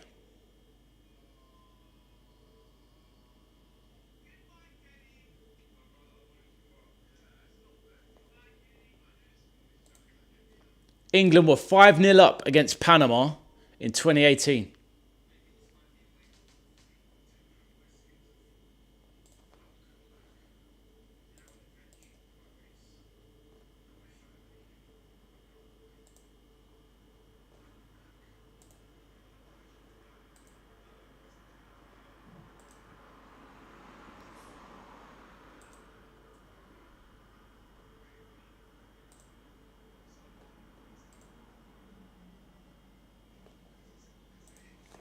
Arthur says, who cares? They should give us a free win since they're already out. Hey, McLaughlin, nice to see you, mate. Welcome to the chat. Watkins up top beside Kane might help us with 5 at the back for Panama. Exactly, mate. Well, they're saying in the press box, they're talking about Ian Wright's talking about getting on Ivan Toney. But yeah, I don't know why Wright, not saying go for Ollie Watkins. Ollie Watkins got that movement. So yeah, I think you're right, mate. We need something. Oh, look, if we finish, McLaughlin, not sure, I'm assuming you're following England, but please do let us know in the chat. Let us know who your club side is as well. But yeah, up top, we've got to mix it up a bit. Arthur says Ivan Toney is rubbish. Well, I wouldn't say he's rubbish, but you can see why they've taken him to the tournament, because he's the kind of player you bring on with a few minutes to go, maybe for a penalty or something, because he's meticulous at those. But we've got to do something in this game. We've got to win this game. If he doesn't win this, it just ramps up the pressure on Tuchel and in the British media, and we just don't need that. You need to be going for his group winners. But yeah. But like I said, Simon, if you're still there, let us know who your club side is. McLaughlin P, let us know who your club side is. A Celtic man. See, that's the thing. When I was talking about the game, I was like looking at the surname. I was like, is this a man that is looking for the English downfall? But let me finish your comment. A Celtic man. I got cash on England winning by a few, so I'm not happy. No, fair enough, mate. Fair enough. Well, hopefully you cash in. But I see what you've done there, McLaughlin. You've gone for the win-win. Because if you lose your money, you're happy England didn't win, right? I see you, mate. I see you. But now, fair enough, mate. Peter says, I'm going to check our lottery results now. This time, next 3 minutes, we could be millionaires, boys. I'm going for Ford Capri. Tick for Turbo made by Aston Martin and a farm in Wales. Sounds good. Arthur says, I just walks up to them and taps them and somehow it works. I hear you, mate. McLaughlin said, it doesn't bother me at all if England win, to be honest. Fair enough, my man. Fair enough. You know, that's the thing. You know, when we see it in the media, we get so used to things, McLaughlin, where it's like, you know, everyone loves to play up to the stereotype, how the Scots wish for our demise and all that sort of nonsense. But McLaughlin says, I've always watched English footy, club and international. Fair enough, my man. And Celtic, well, obviously used to winning as well. So all good, all good. Arthur says to McLaughlin, you win the league every year. Does it get boring? Well, their title race was better than our title race, Arthur. Like their title race with Hearts nearly doing the business. Oh, that was brutal. Actually, McLaughlin, because you'll be the first Celtics fan I spoke to on the channel. How did you feel? Did you even feel a bit guilty when you nicked the title of Hearts in the last second? Did you feel guilty? McLaughlin said it's become a one-team league, though. Arthur isn't wrong. Well, to be fair, since the relegation of Rangers, when was that? About 7-8 years ago now, when they got put down, and obviously they came back up. And Rangers haven't been as competitive ever since. But he's like, nor did I, hell.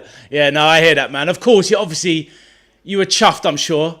But I'll be real. I did want Hearts to do it because I thought, geez, they were winning the league from, I think, the first weekend they were top of the league. Or I think maybe Celtic were in charge for about the first 3 weeks. But then I'm pretty sure from September onwards, Hearts was winning the league the whole time. That is brutal.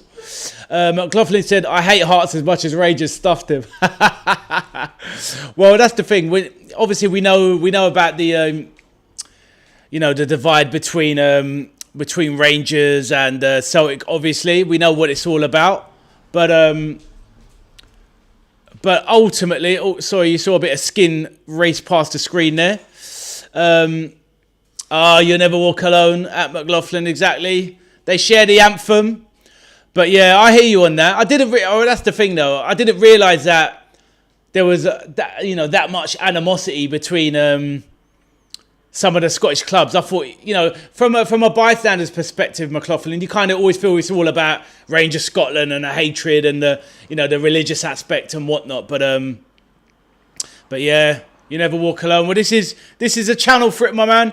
Big Liverpool fan here, and but on this channel we welcome all fans, my brother. So exactly, Arthur, Catholics and Protestants, how it started. Without diving too deep into religion, then that is the divide. Yes, it is. Not that I'm an author of it, a scholar on it, should I say. Best you never walk alone ever was Jerry Marsden at Celtic Park in 2003 quarter-final. So that was in the Europa League, right? That'd be the one? Was that quarterfinals, was it? Is that the one? Remind me, McLaughlin. Is that the one when it was 2 draws? It was a 0-0 and a 2-2. Was that right? Well, we came up to Parkhead or Hampden because you obviously had to play at a different stadium at a certain point. It was a 2-2 game. UEFA Cup it was. Mate, that game had one of the best goals ever. Hold on, was it 2003? I'm thinking the one with McManaman when he took it from right back slot and went past the whole team. But I don't think that was 2003. Was that not 2001? Because McManaman was at Real Madrid by then. McLaughlin said, no, it was 1-1 and we won 2-0 at Anfield. Ah, so I'm thinking of the other one then. McManaman was 97, that's it. Yeah, of course, I was thinking because, mate, that was my guy, man, McManaman. I love that guy, Stevie Mac. Yeah, you're right, you're bang on. Yeah, because 2003, so that would have been with El Hadj Diouf was at Liverpool and yeah, it was 2-2 at Celtic Park. I remember that, and 0-0 at Anfield. And mate, Liverpool, we struggled. We were struggling. That McLaughlin P says I was at every game. Oh, you lucky man. Honestly, that double header. Funny enough, from my memory, I've forgotten the Celtic 2-0 at Anfield. I don't remember that. I remember the first game because I remember the results, and I thought it was earlier. Like I thought it was a little bit later, 99. But yeah, 97. You're right. Yeah, because McManaman went to Real Madrid about 99. But, there were some games. That's when, even though the Scots Prem was beginning to weaken, they'd always step up against the English teams. It was beautiful. Thompson scored a free kick under the wall in the away game, yeah? Hartson, oh, mate, what a guy he was in the air. Unbelievable. Arthur, John Hartson, do your research, mate. Used to be your boy. Hartson, unstoppable in the air. One of the best players you'll ever see in the world. Big John Hartson. So Pat says Sir Kenny Dalglish, no less. Or was he the manager back then? Oh, Celtic. Ah, of course. Wow, good old days. Oh, lovely. Love the reminiscing. Love the stories. Amazing stuff. Brilliant, brilliant. Love it. Really good, really good. I think basically what your league needs up there, McLaughlin, is you need Celtic to do something in the Champions League. You know, get through to the knockout stages. Get that kind of coefficient up. Earn a bit more money. Just get those few more players. Just try and bring up the strength of the league. It needs money. Exactly, mate. How do you ever feel about that old argument about entering the Prem? Is that something that you would be an advocate of, or do you think it would destroy the Scottish League? The rest of... Yeah, I hear that, man. I hear that. It's a shame, but I think this is why everyone was so enamoured with Hearts winning the league, because it would have put a new face, on the Championship, because...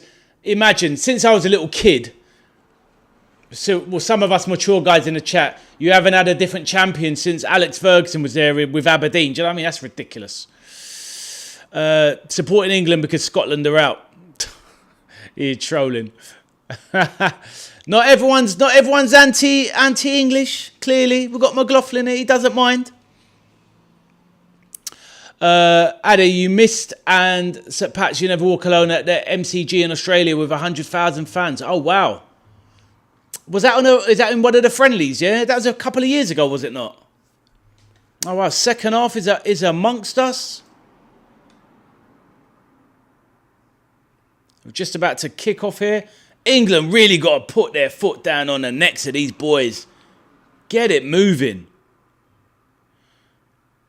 Right, second half is kicking off.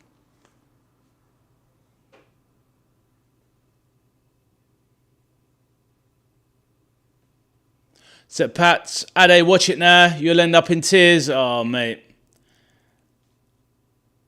I'm just not happy with Thomas Tuchel as the manager. I just never rated him, guys. I've never rated him as a manager. And, yeah. McLaughlin P, I support Celtic too. Fair enough. Got some support there. But yeah, McLaughlin, if you like the vibe around here, you're always welcome, my mate. Do consider subscribing to the channel, dropping a like on the stream, help out your boy, and enjoy the chat. We've got a lot of like-minded fans. You're probably similar vintage as ourselves.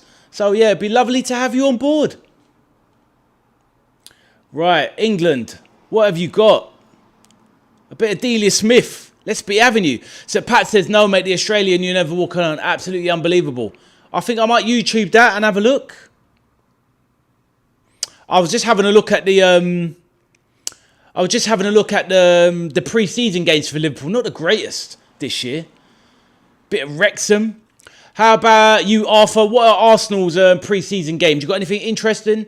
And you, McLaughlin, what are Celtic's pre-season games? You got anything spicy? Anything tasty coming up in the pre-season, guys?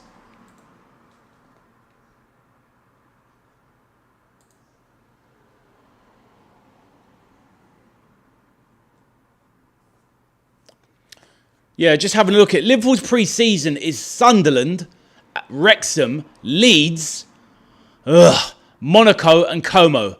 That's some bang average pre-season. Arthur says, McLaughlin, do you like haggis? Jesus.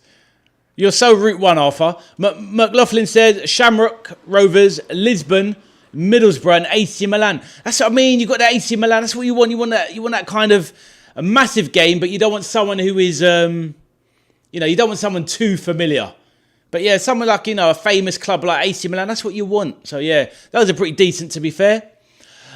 Peter says Wrexham are a Hollywood production nowadays. Yeah, exactly. And we're playing them in the States as well. So you can see it's all money orientated, Peter. Arthur says we have Dortmund. Is that the main one, Arthur? Is that the best you got? Not the best, but is that the highest profile club you got? McLaughlin says not so much, Arthur. Oh, sorry, I'm going into full accent mode here. Right, good ball out there for Martinez. Driven out wide. Nicola O'Reilly standing out. The physicality is too much with O'Reilly. But good feet, though. Is he going to win a foul there? England draw it back. Peter with the disclaimer. Arthur is only 13. He's a young lad. So, yeah. He doesn't mean anything. He's just got a bit of cheeky spirit in him. And Arthur says, okay, Pete, you're only 90.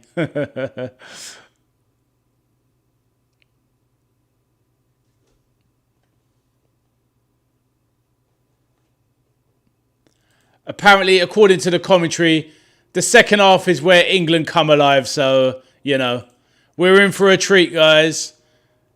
We're in for a treat. Let's see what England can do.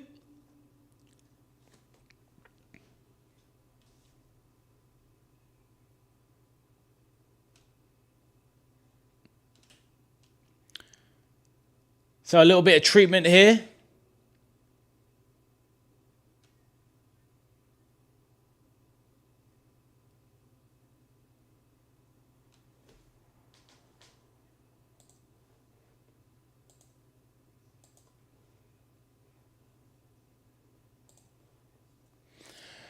Right, so this mini impromptu. Hey, do you reckon? Like, so there was a little bit of treatment there for Martinez, the Panamanian player. So he was down for like 2 minutes there. Do you reckon on American TV they went to adverts, or they maybe shifted an advert into the corner or something like that? What do you reckon?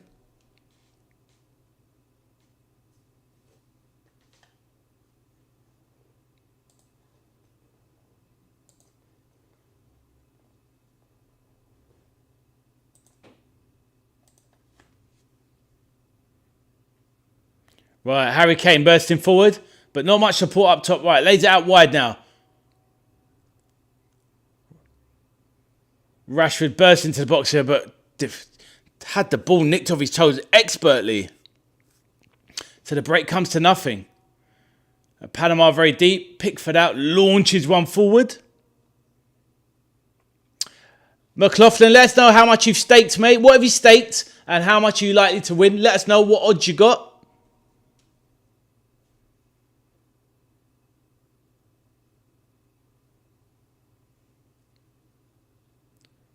The age discrimination continues in the chat.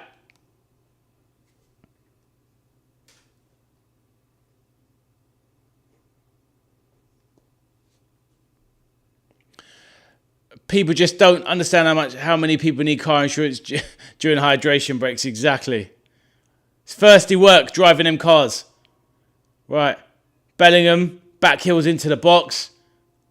Rashford laid it off from Kane. Right.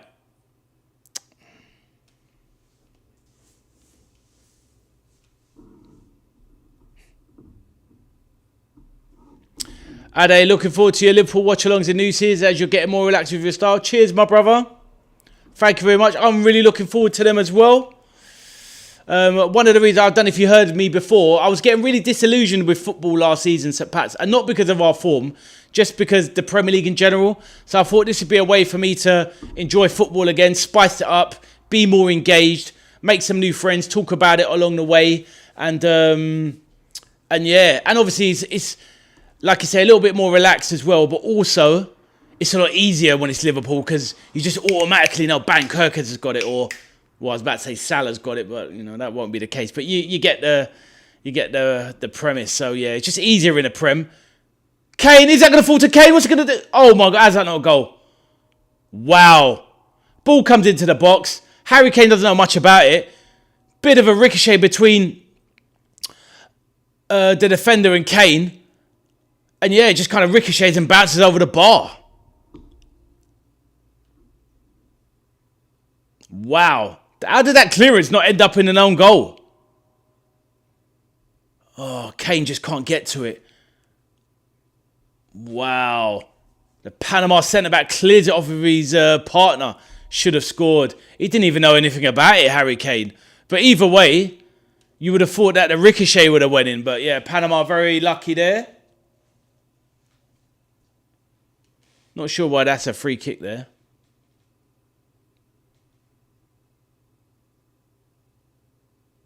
But yeah, cheers for that, St. Pat's. Lovely stuff.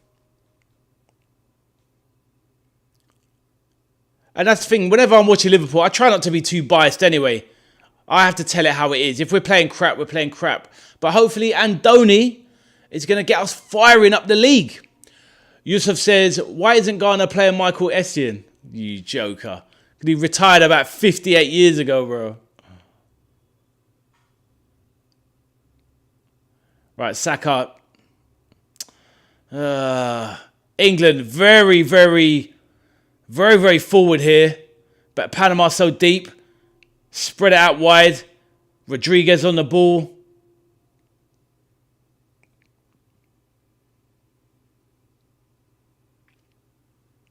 Is the score still the same in the Ghana game, Yusuf? Still 1-0 to Croatia?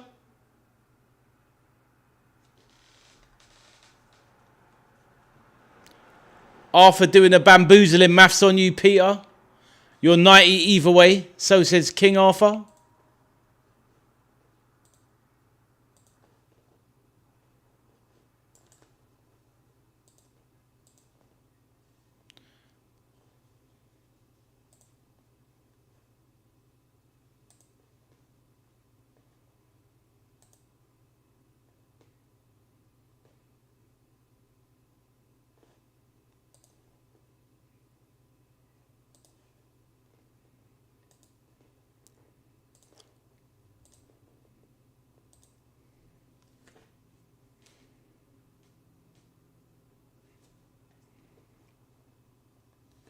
Oh, no, I'm English, man. I got to support England, bro.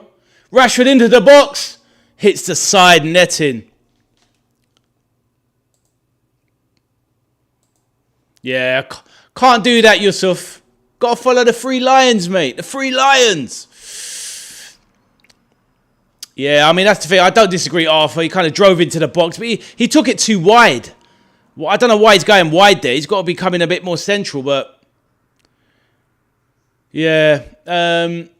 Peter, have you checked your lottery tickets? I gave him the magic numbers at Pats. At some point during the season, be like, we'll be millionaires.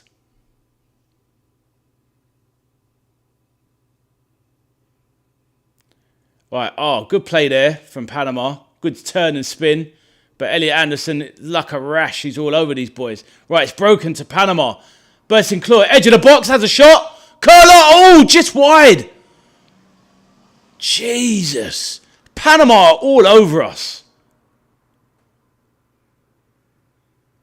Rodriguez, the striker. Lovely play. Motors away from Saka. I mean, it's about 3 yards wide, but, you know, if it was a bit further out when he took that shot, it could have ended up nestling in the top bins. It was close at Pats. I mean, we're not looking good here. This is a bad advert. It's a bad advert for the country, honestly.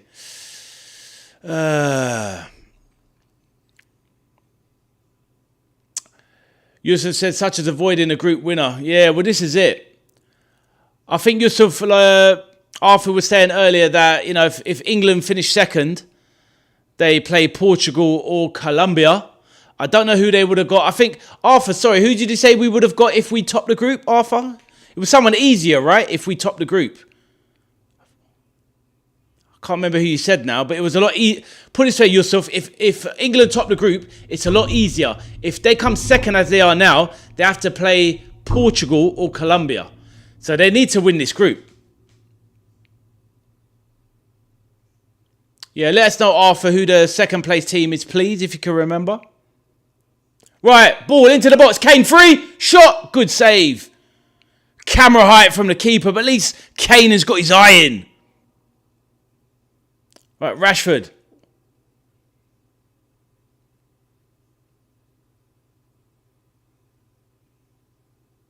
Right, Nico Riley, edge of the box. Floats one in. Kane draws it down. Looking for someone to lay it off to. Kwanzaa. Anderson into the box.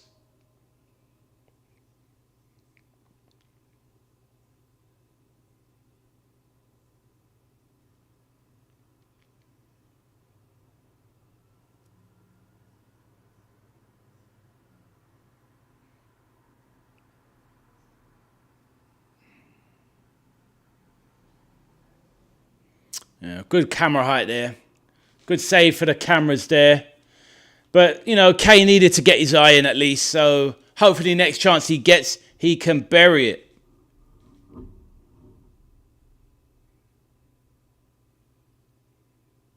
But yeah, Arthur, if you're listening, let us know. Who do England get if we top the group? Obviously, as you said, if we're currently second, we will get Portugal, Colombia. And I don't fancy that on this showing.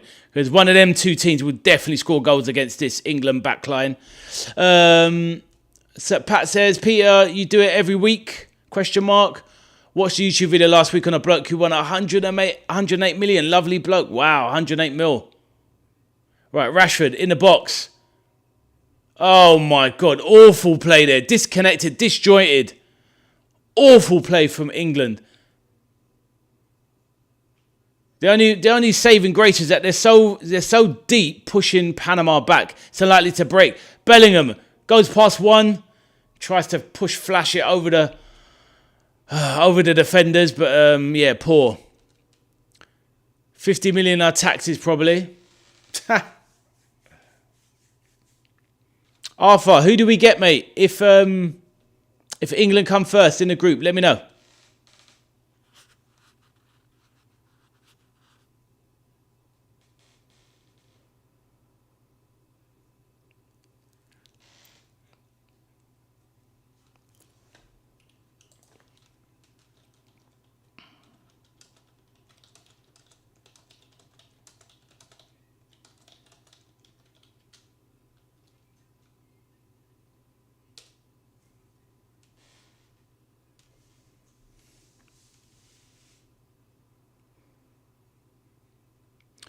So Pat's never done a lottery in my life. Pat had his prediction, but was on a good run, so I had to do it. The faith. We love the faith. Senegal. That's right. Yusuf, if you're there. So England, if they top the group, get Senegal. And if they finish second, they get Portugal or Colombia. So, yeah. So England should be trying to top this group to get Senegal. Because you'd rather have Senegal than Colombia or Portugal. So, yeah, Thomas Tuchel needs to get into these guys.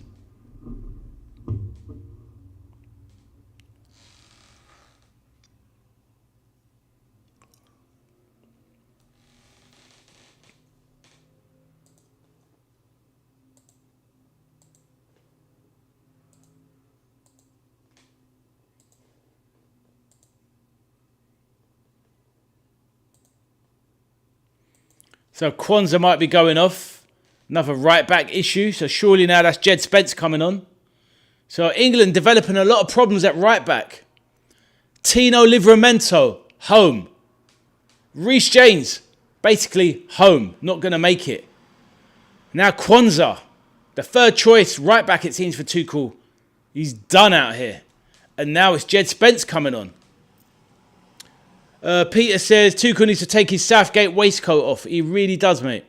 Yusuf says Bellingham doesn't look like he played in Madrid yet. Yeah, he doesn't look like the same player.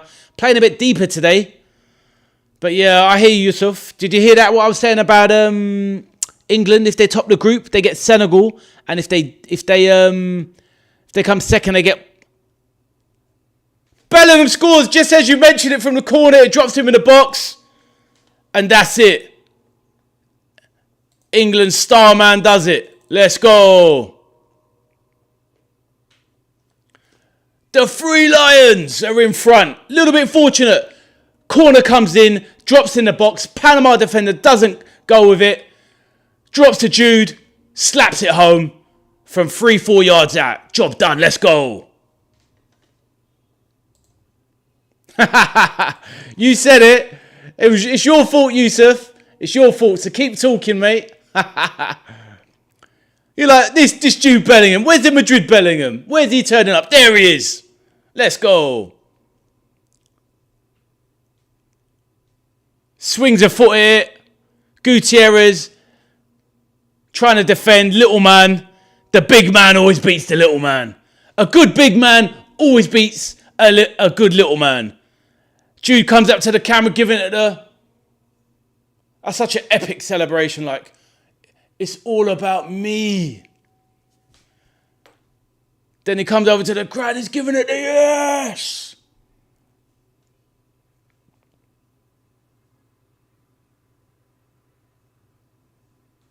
Yeah, you got to love the announcement in the crowd. The American announcer is like, Jude Bellingham. Let's go. Peter says, Ade, seeing the power of superstition. Say someone's crap and they score within seconds. Exactly. Exactly. It's funny though. It's funny when you watch football how these things work, right? Somebody said something and then bang. Yeah, nice one, Yusuf. It's funny, Yusuf. You could have mentioned any of those 11 England players on the pitch. But you chose the one that scored, so yeah. Let's go. Now, Panama aren't playing for anything anyway, so let's see what they can do. Put a good cross into the box. Oof. Panama appealing for a handball. I don't think so.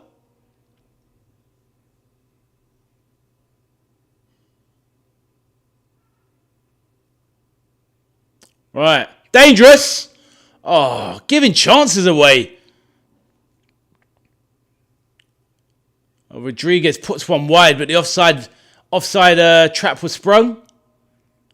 But the fact is, England didn't know that, and it was a chance given up, even though it was offside.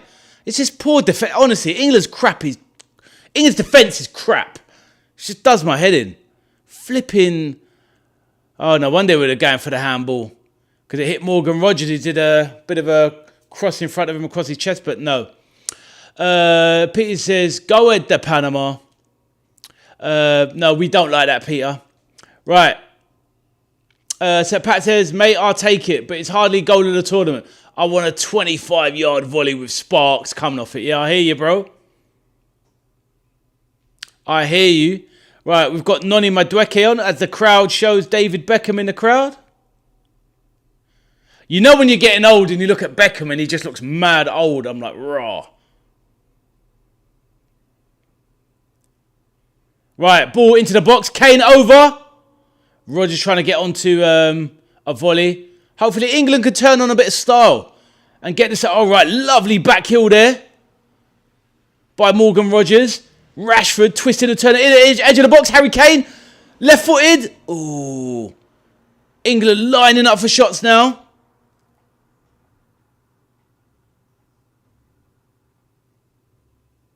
Gutierrez on the ball.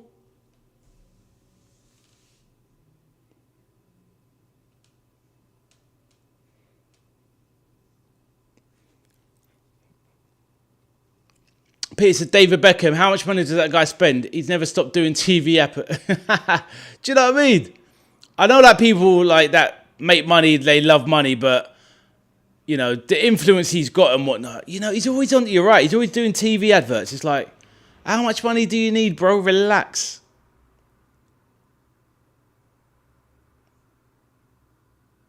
What did I read the other day? David Beckham was like, one of, I think, Britain's first sporting billionaire or, football billionaire. Crazy. So Pat says, Arthur, get over there. Don't worry about the pink boots. I'll get you a pair. What size?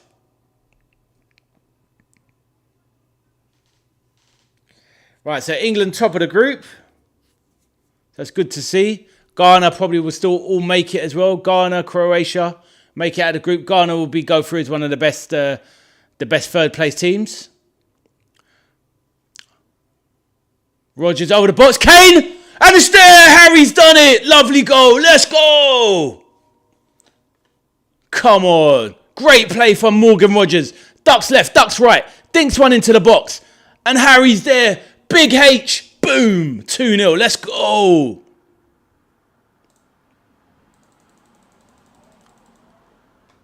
Once again, it is the dynamic duo.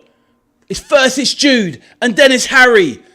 England's main men. Those are the two star boys of our team. Let's go. You kind of sensed it was on the cards. England, after taking that kind of like, not goal against a runner play, but, just a goal out of nowhere. The first goal for Jude Bellingham. And then, the second goal. Great run. Break of the lines by Morgan Rogers. Jinx left, Jinx right. Kane hangs in the air. Boom. Sorry, the cross came from Bellingham. What am I talking about? Yeah, brilliant stuff. Brilliant stuff. So brilliant from Bellingham for the goal and brilliant assist as well. So Jude Bellingham impacting the game.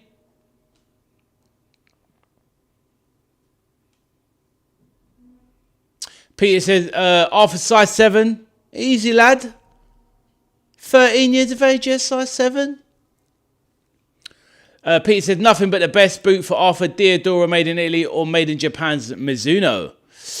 Peter says, he's one of our own. He's one of our own. Harry Kane. He's one of our own. Let's see if McLaughlin comes back into the chat. Let us know how much you're going to win. McLaughlin, hopefully you come back and let us know. How much did you bet on?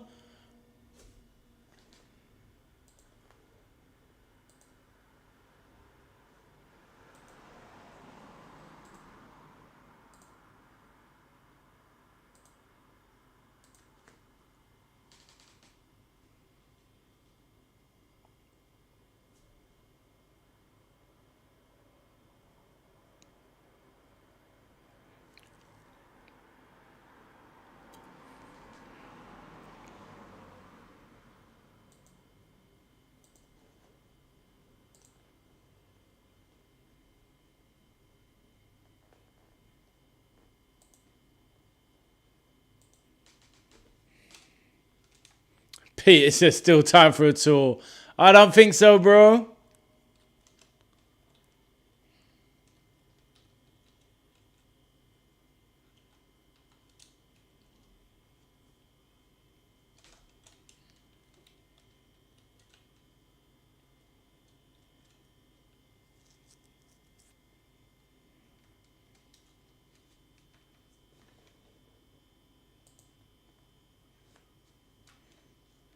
Wow, the crowd is rocking, knocking out the Bon Jovi. Wow, that crowd atmosphere is brilliant. Wow. Proper smashing out the Bon Jovi in the crowd. It's pretty cool, actually. I don't like the hydration break, but I don't mind a bit of the music going around the grounds. Everyone's singing away. It's pretty cool. Peter says, I'll eat my Panama hat for free too, Panama. Can you put a few, tap a few cigar ashes on it as well, mate?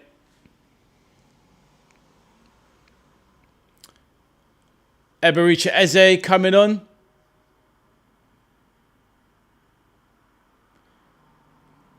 Oh, that's good. Jude Bellingham's coming off, so that's good. That's it. We're going into the fourth quarter, guys. Fourth quarter. Let's go. Fourth quarter. Jude's off. Eberichi's on. Bellingham swapped for Eza.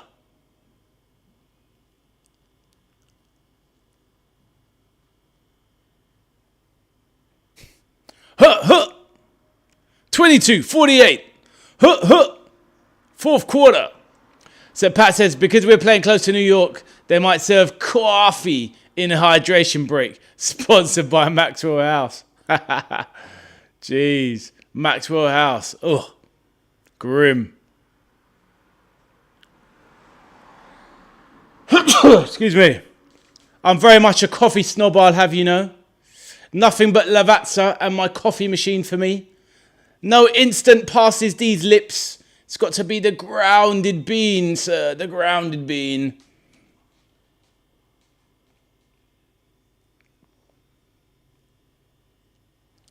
Pete's bought pony NFL trainers in my day. That's the thing, innit? I didn't want to turn up at school with any pony or anything like that. Imagine pony, what a brand. And now you get to a certain point and brands mean absolutely nothing to me. I despise brands. I still feel guilty for some of the pressure I put my mum into back in the day. Can you get me this? Can you get me that? Can you get me this? Just to fit in. Absolutely ridiculous. I wish, honestly, that's one small regret. I wish I could go back and just wear bin bags. And just not let my mum worry like I made her worry back in the day. Absolute clowns. Travel Fox, do you remember them trainers? Travel Fox? No, mate, I do not. Travel Fox. I remember British Knights, and they were trying to be a thing, and like people were like, yeah, get some British Knights, and I was like, what are they?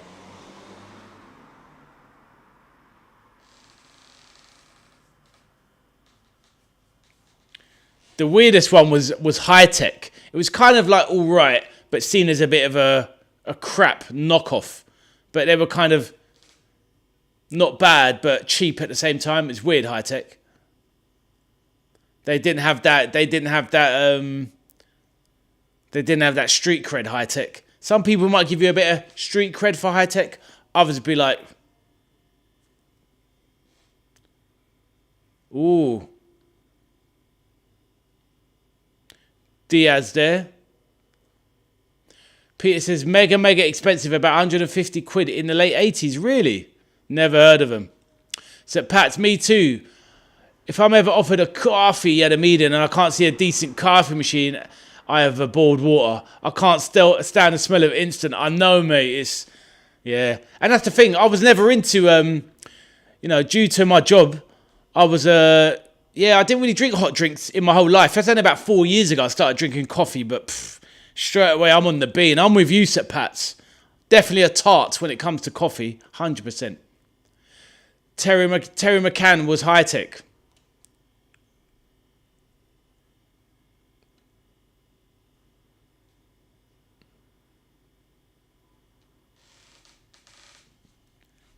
You got to look after what you got to look, you got to look what you put into your body. Do you know what I mean?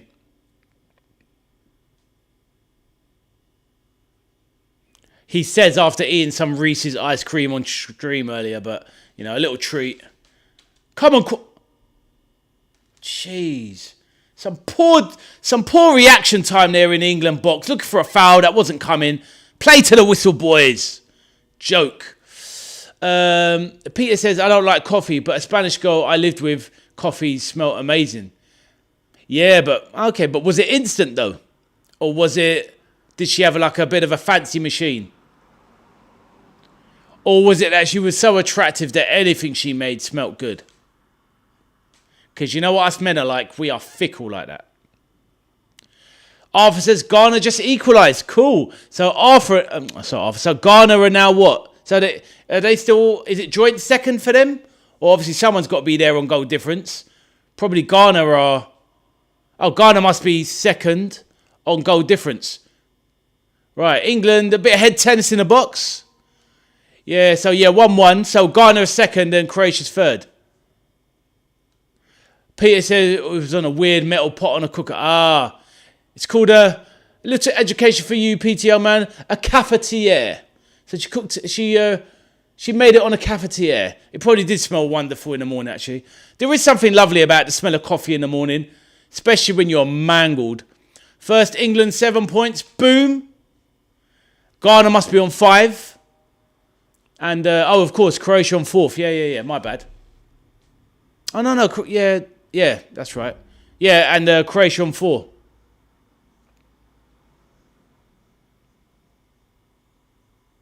All right, good. Jed Spence, good run. Yeah.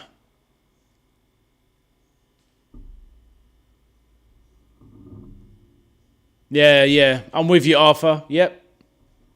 Well, it's all going our way now, so that's good. Still 20 minutes away. Don't get carried. Still minutes to go. Don't get carried away. Come on, Peter. We're in it. We're in it to win it. Let's go. I fancy. At the end of the day, the good thing about England that we can play poorly. We got a sucker punch in us. So whether we play well, if we can play well, we can tear teams to shreds, the defence. And even when we don't play well, we've got that sucker punch. So yeah. Confidence grows. When you play crap and you win, your confidence got to grow, right? And you'd fancy us versus Senegal, that's for sure. Sadio Mane and the boys. Pat says Sharon Moore, the Gold Blend girl, was a Liverpool girl. And she married Trevor Eve, shoestring. Who's Trevor Eve?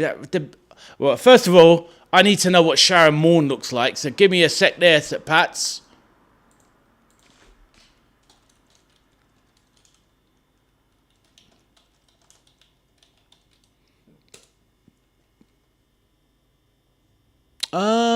Oh, yeah.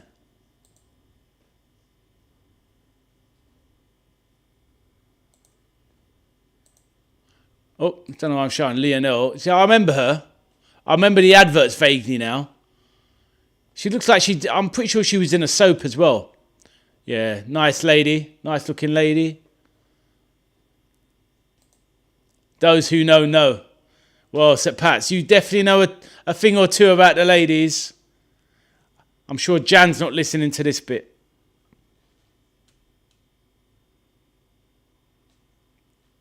Trevor Eve. Shoestring. Let me have a look at that. Trevor Eve. He's from Liverpool, isn't he, Trevor Eve? Oh, right. Trevor Eve. Yeah.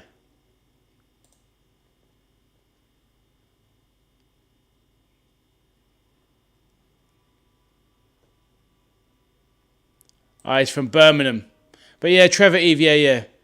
He's a distinguished chap. The dude from the coffee ads in the late 80s died the other month. Yeah, he played the role against that women Pat in the advert, I think. Right. Konza defending there. Defending strong.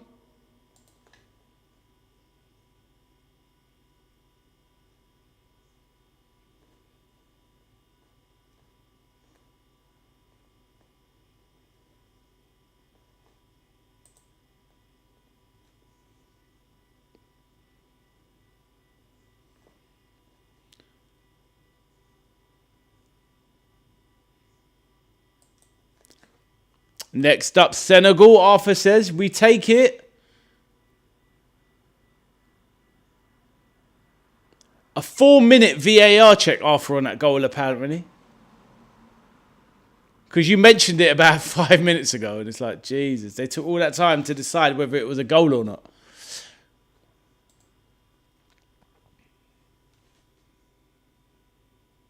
Right, Rashford into the box. Can't control it. Jesus, cementing his boots, Rashy. Sort it out, Rashy.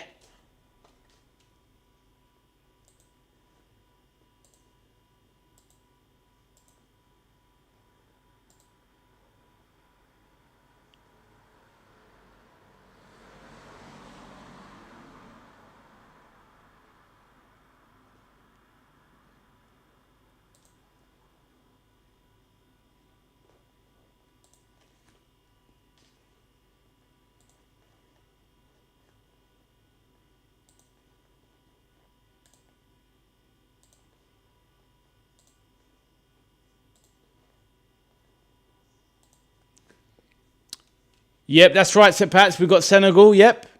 If we'd have finished second, we would have got Colombia or Portugal. But now we've got Senegal. So, not bad, not bad. You definitely take that after the group stage we had. Kind of start building up the difficulty. So, yeah, you definitely take Senegal.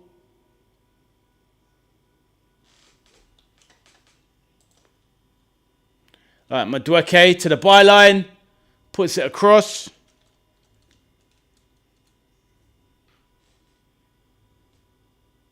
Elliot Anderson winning the ball back.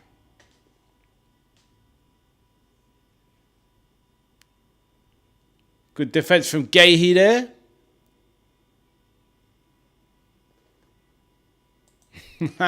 So, Pats, I keep hearing the flipping Rydell High ding dong in the tannoy. Now, you know, I can't help. I can't not hear it now.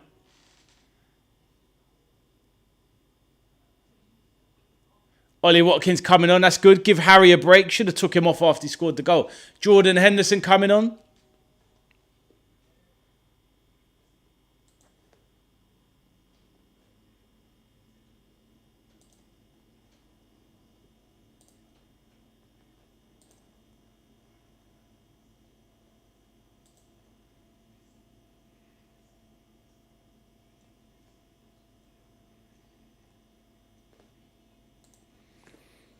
It was Anthony Head who passed away for the coffee ads. So Pat says made up for Jordan. What's Jordan done? Anthony Head. I'll look him up now. Let's see who that is. Oh. Is that going to be a red card there for the Panamanian player?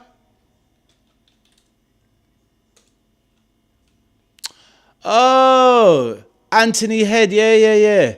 He's that smooth English guy. Yeah, I remember the guy. Oh, he died, did he?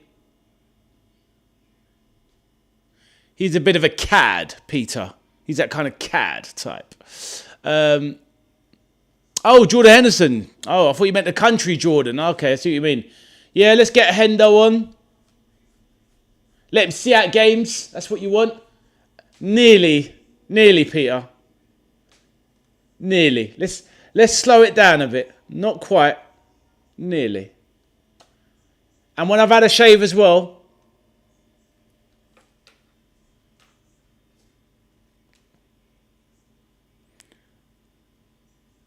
Ollie Watkins on. It's good stuff. Strong bench, England. Strong bench. Let's go.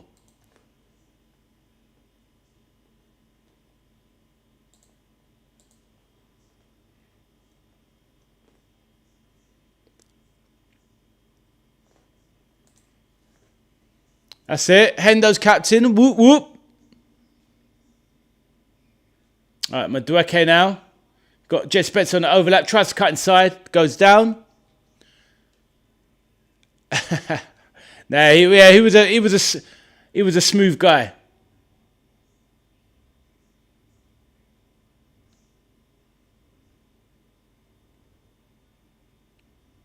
So we got some good games coming up now. I'm not sure about tomorrow's game. I don't think that's looking too amazing. It's Canada versus... who's Canada got?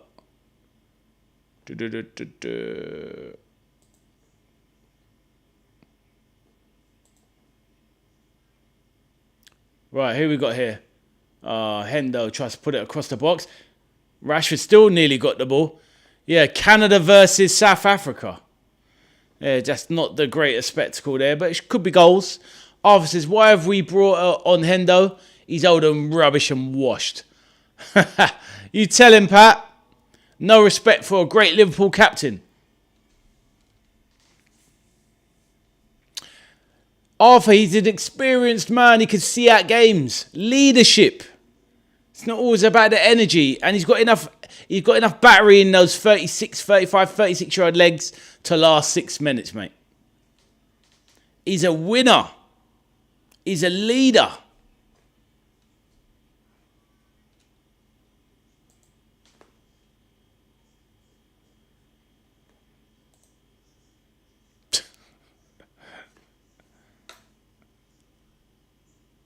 He had a good season for Brentford, Arthur.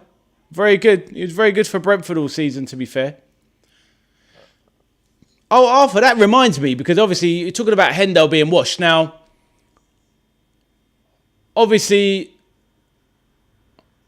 what's happened with Arthur? What's happened at Arsenal with Norgard? Because Henderson came in and replaced Norgard. Henderson played bloody every game, more or less. And Norgard, Brentford captain, went to Arsenal and he just never showed his face. What happened there? Arteta didn't fancy him maybe, or... Strange. I thought he was all right, actually, Norgard, to be fair. Right, Rashford. Bursting into the box. What's he got? Jet Spence out wide to Madueke.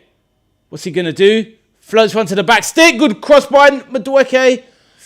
Oh, Rashford can't connect. Peter says Hendo is one of the most underrated players for LFC, but Arthur has a point. To be fair, Peter, if he was starting games, I would 100% agree with Arthur. But with 5-6 minutes to go, Henderson, see games out. It's not a bad shout. I can live with it for what he can provide the squad. But yeah, Arthur, what did you think? Yeah, he's a weighted spot, which should have gone to Palmer or Foden. Yeah, Arthur, you didn't. What about the fact of Henderson's had a great season for Brentford, and Norgard hasn't featured. What do you make about that there?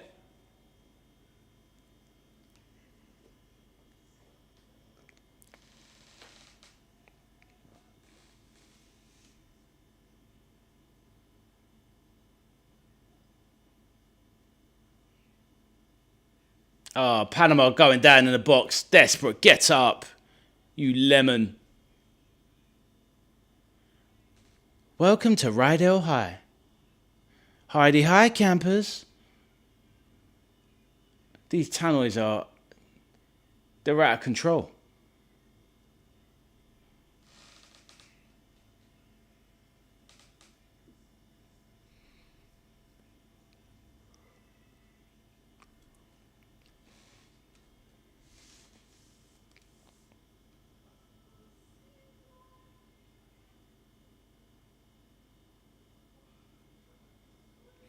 Arthur says, yeah, because Norgard plays for a good time. I like Hendo in Saudi. Mate, not everything's an attack, mate. Not everything is an attack. Just a question. Henderson had a good season for Brentford. What happened to Norgard at Arsenal?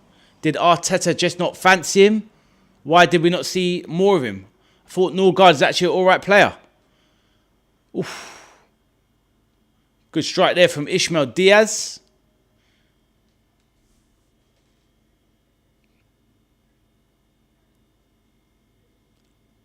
Exactly. Hi. Peter liked a bit of Ruth Maddock, I reckon.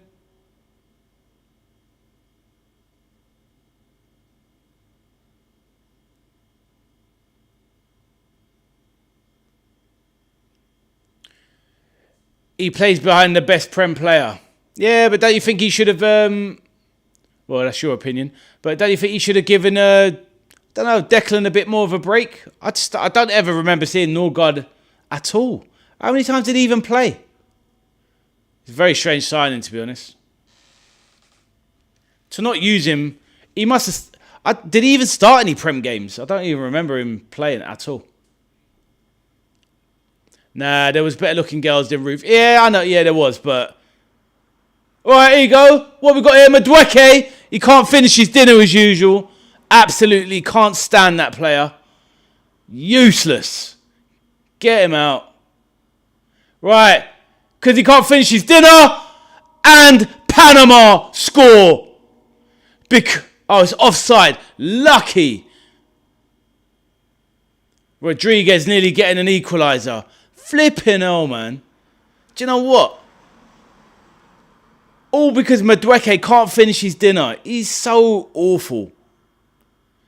It looks like a tight offside there. Gahey just about played him offside, I reckon.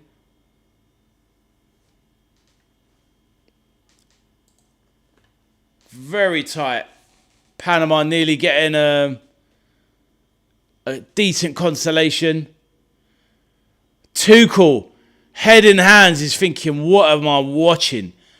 Honestly. Peter said offside was cheating.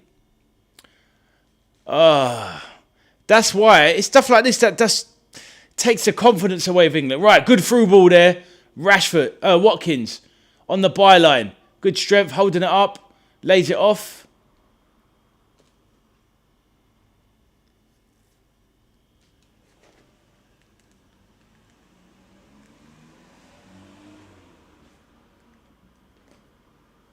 Right, 4 minutes additional time.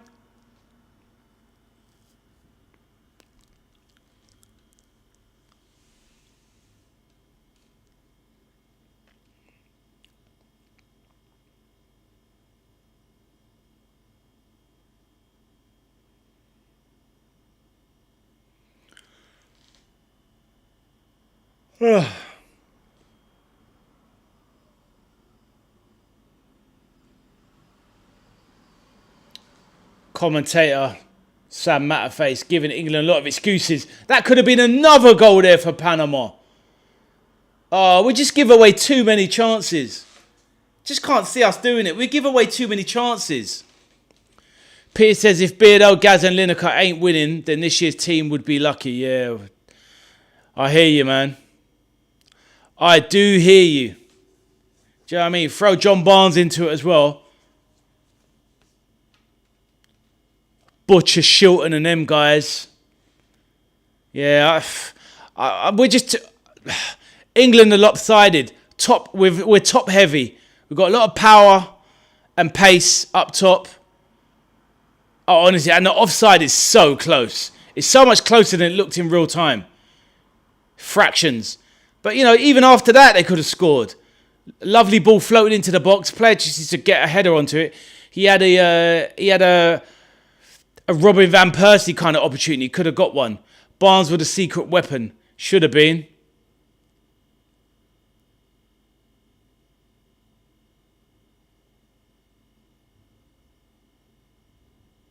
Eza. Oh, deflection nearly crept in.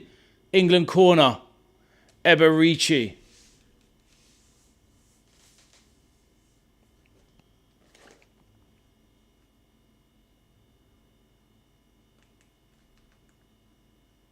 So England got a corner here. Just to more or less see out the game.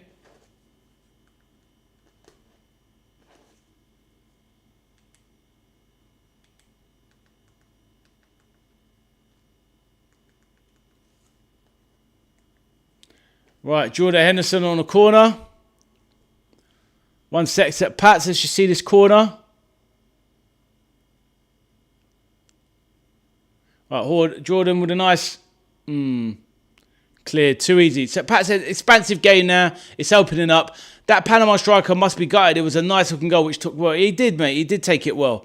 And did you see the cross straight away about a minute afterwards, floated into the box? Could have been one of them diving headers, Van Persie style for Holland in the World Cup. Salmon leap. Bosh. But, yeah, I think England are lucky to keep a clean sheet, to be honest. Overall. Chances alone. Right, break now. Watkins, right flank, cutting in. No, he's inside, outside, into the box.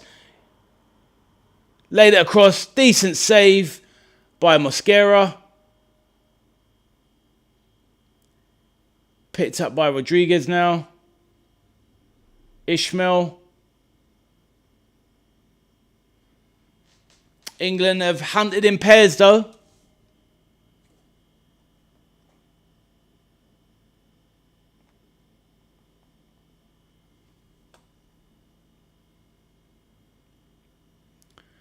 But that's the problem, though, St. Pat's. Is like, you know, from a position of strength, we're not controlling games, making them a bit of a back and forth, which is not what we want.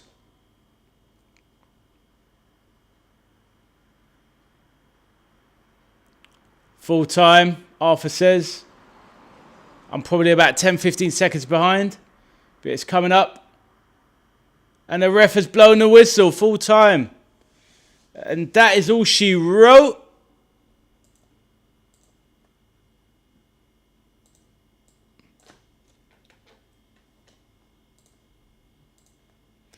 Peter says England are going to win the World Cup. That's my reverse psychology, by the way. I predicted a 2-goal win for England. Let's do it, England. Let's win the World Cup. Let's bring it home. It's been too long. 60 years of hurt. Oh, they're playing it in the crowd, actually. Little Badil and Skinner. 3 Lions. Football's coming home. Bolting round the grad. Everyone seems to know the score. We've seen it all before. Let's go.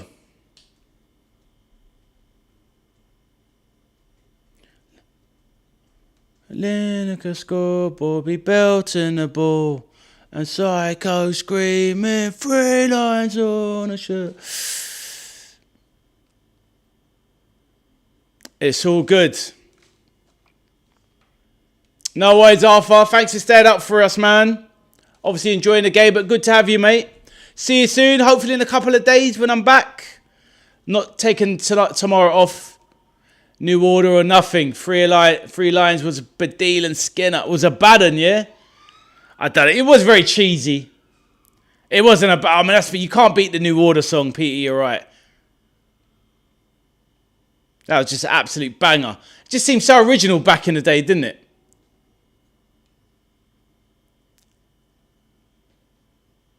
You can't ever forget that rap from Barnsley at the end when he's coming in. Laters, Arthur. See you next time, brother. Take care. Look after yourself.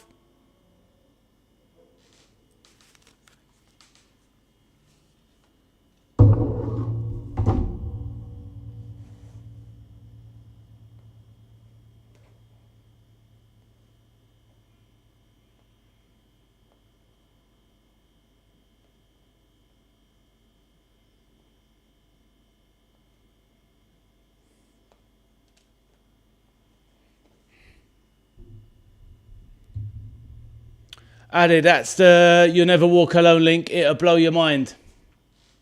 Hold on, where's that then? Have you put it in the chat, Sir Pats?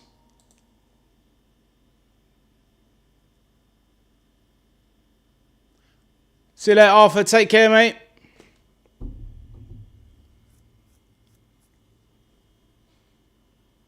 Oh, 6 up. Let me have a look. Can't even count this time. I don't know. We got 1, 2, 3, 4, 5, 6. Hey?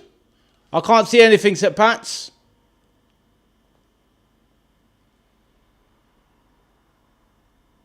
One, 2, 3, 4, 5, 6. Nah, maybe it's been. So Pats, it might have been blocked. It might have been blocked out. 7, he says.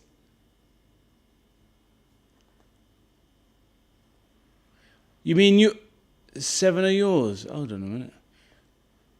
Can you paste it again? Because I can't see anything. It might be auto blocked by my streaming software. I would imagine, because I can't see any link. Or tell me what to type on YouTube, and I'll have a look. All right, okay, I'll do that. Let's have a look. I'll have a quick look now.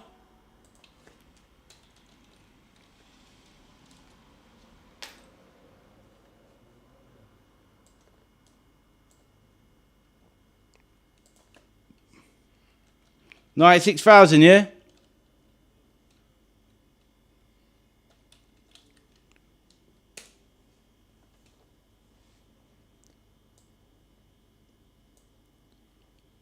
Right, MCG 2014.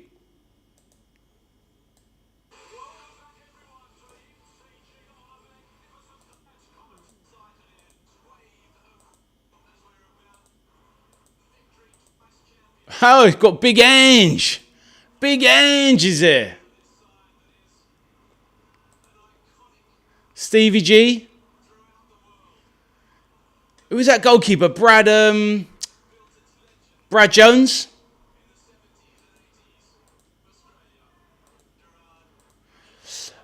Am I right in thinking that the Australian club, they have You Never Walk Alone as their theme tune as well, or did they just do it just for the Liverpool fans?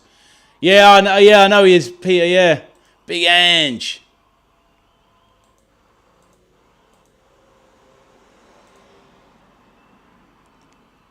Wow, it's mad to see some of these players. They look so young. Skirtle, Glenn Johnson, these guys.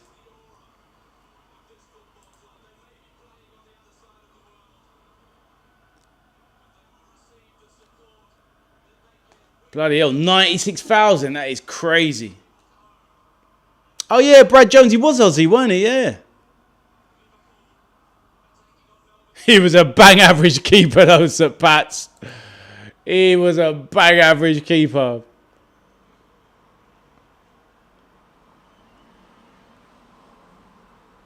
Yeah, exactly, mate. Yeah. We're massive.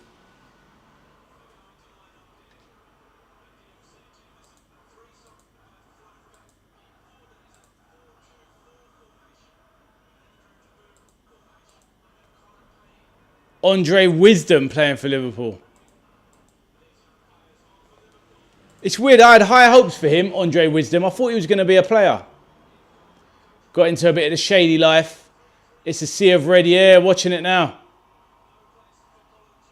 Luis Enrique. Bloody hell, Raheem the Dream Sterling. Young Jordan. Oh, Fabio Barini. Don't want to see that ever again. Awful.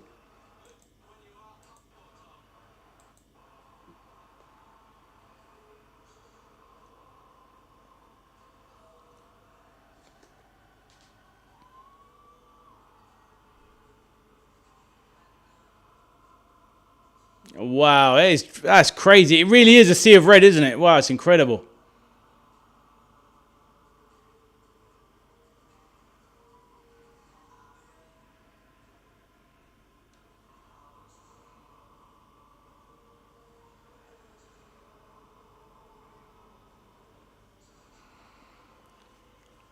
And imagine, St. Pat's, that's before the Anfield extension at the Annie Road end. So that means it's like, that's when Liverpool had a 45, 48,000 capacity, and that's double the capacity singing the song.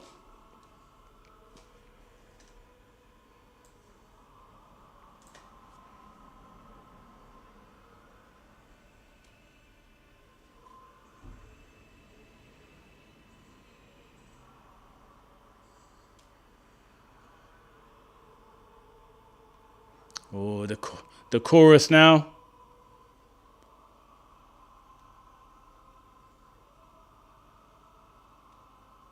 It's very powerful. It's very powerful.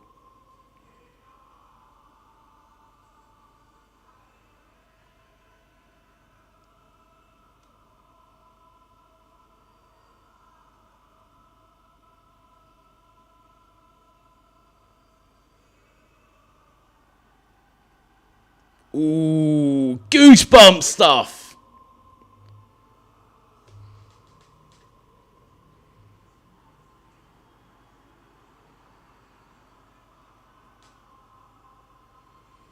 Peter says, Annie Road in was my bro season ticket. Today you need binoculars. Yeah, I hear you, bro. Yeah, watch it, legend, mate. My mate flew from the Gold Coast to get there. Half Australia was on the move to be at that game. Tell me another club in the world who have that draw. I hear you, bro.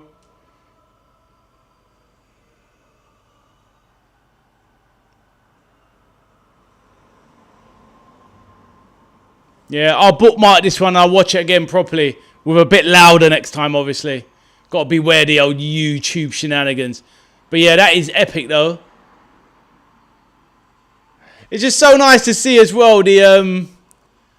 God, everyone looks so happy. Everyone looks so happy in the crowd.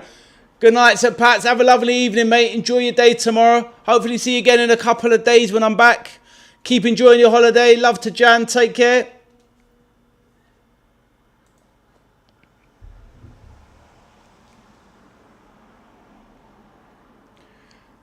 Oh, right, on that note, I'm going to wrap up the stream. It's been a long one today. Breached midnight, so we're into Sunday morning. So, we're going to wrap up the stream like I said. We've just witnessed England finally overcome Panama, beating them 2-0 to book their passage into the round of 32. Topping the group, let's go. And now facing Senegal in the next round. We've had a lovely little debate as we've gone on, little few chats, few jokes, sharing a few stories. Peter says the passion in the crowd was mental. First time LFC in Australia though. Now, fair enough, but it's all good. It's all good. It definitely makes for a great visit. It's the kind of place you can't go to too often, but hopefully we'll be there again one day. But yeah, on that note, we're bringing the stream to a close.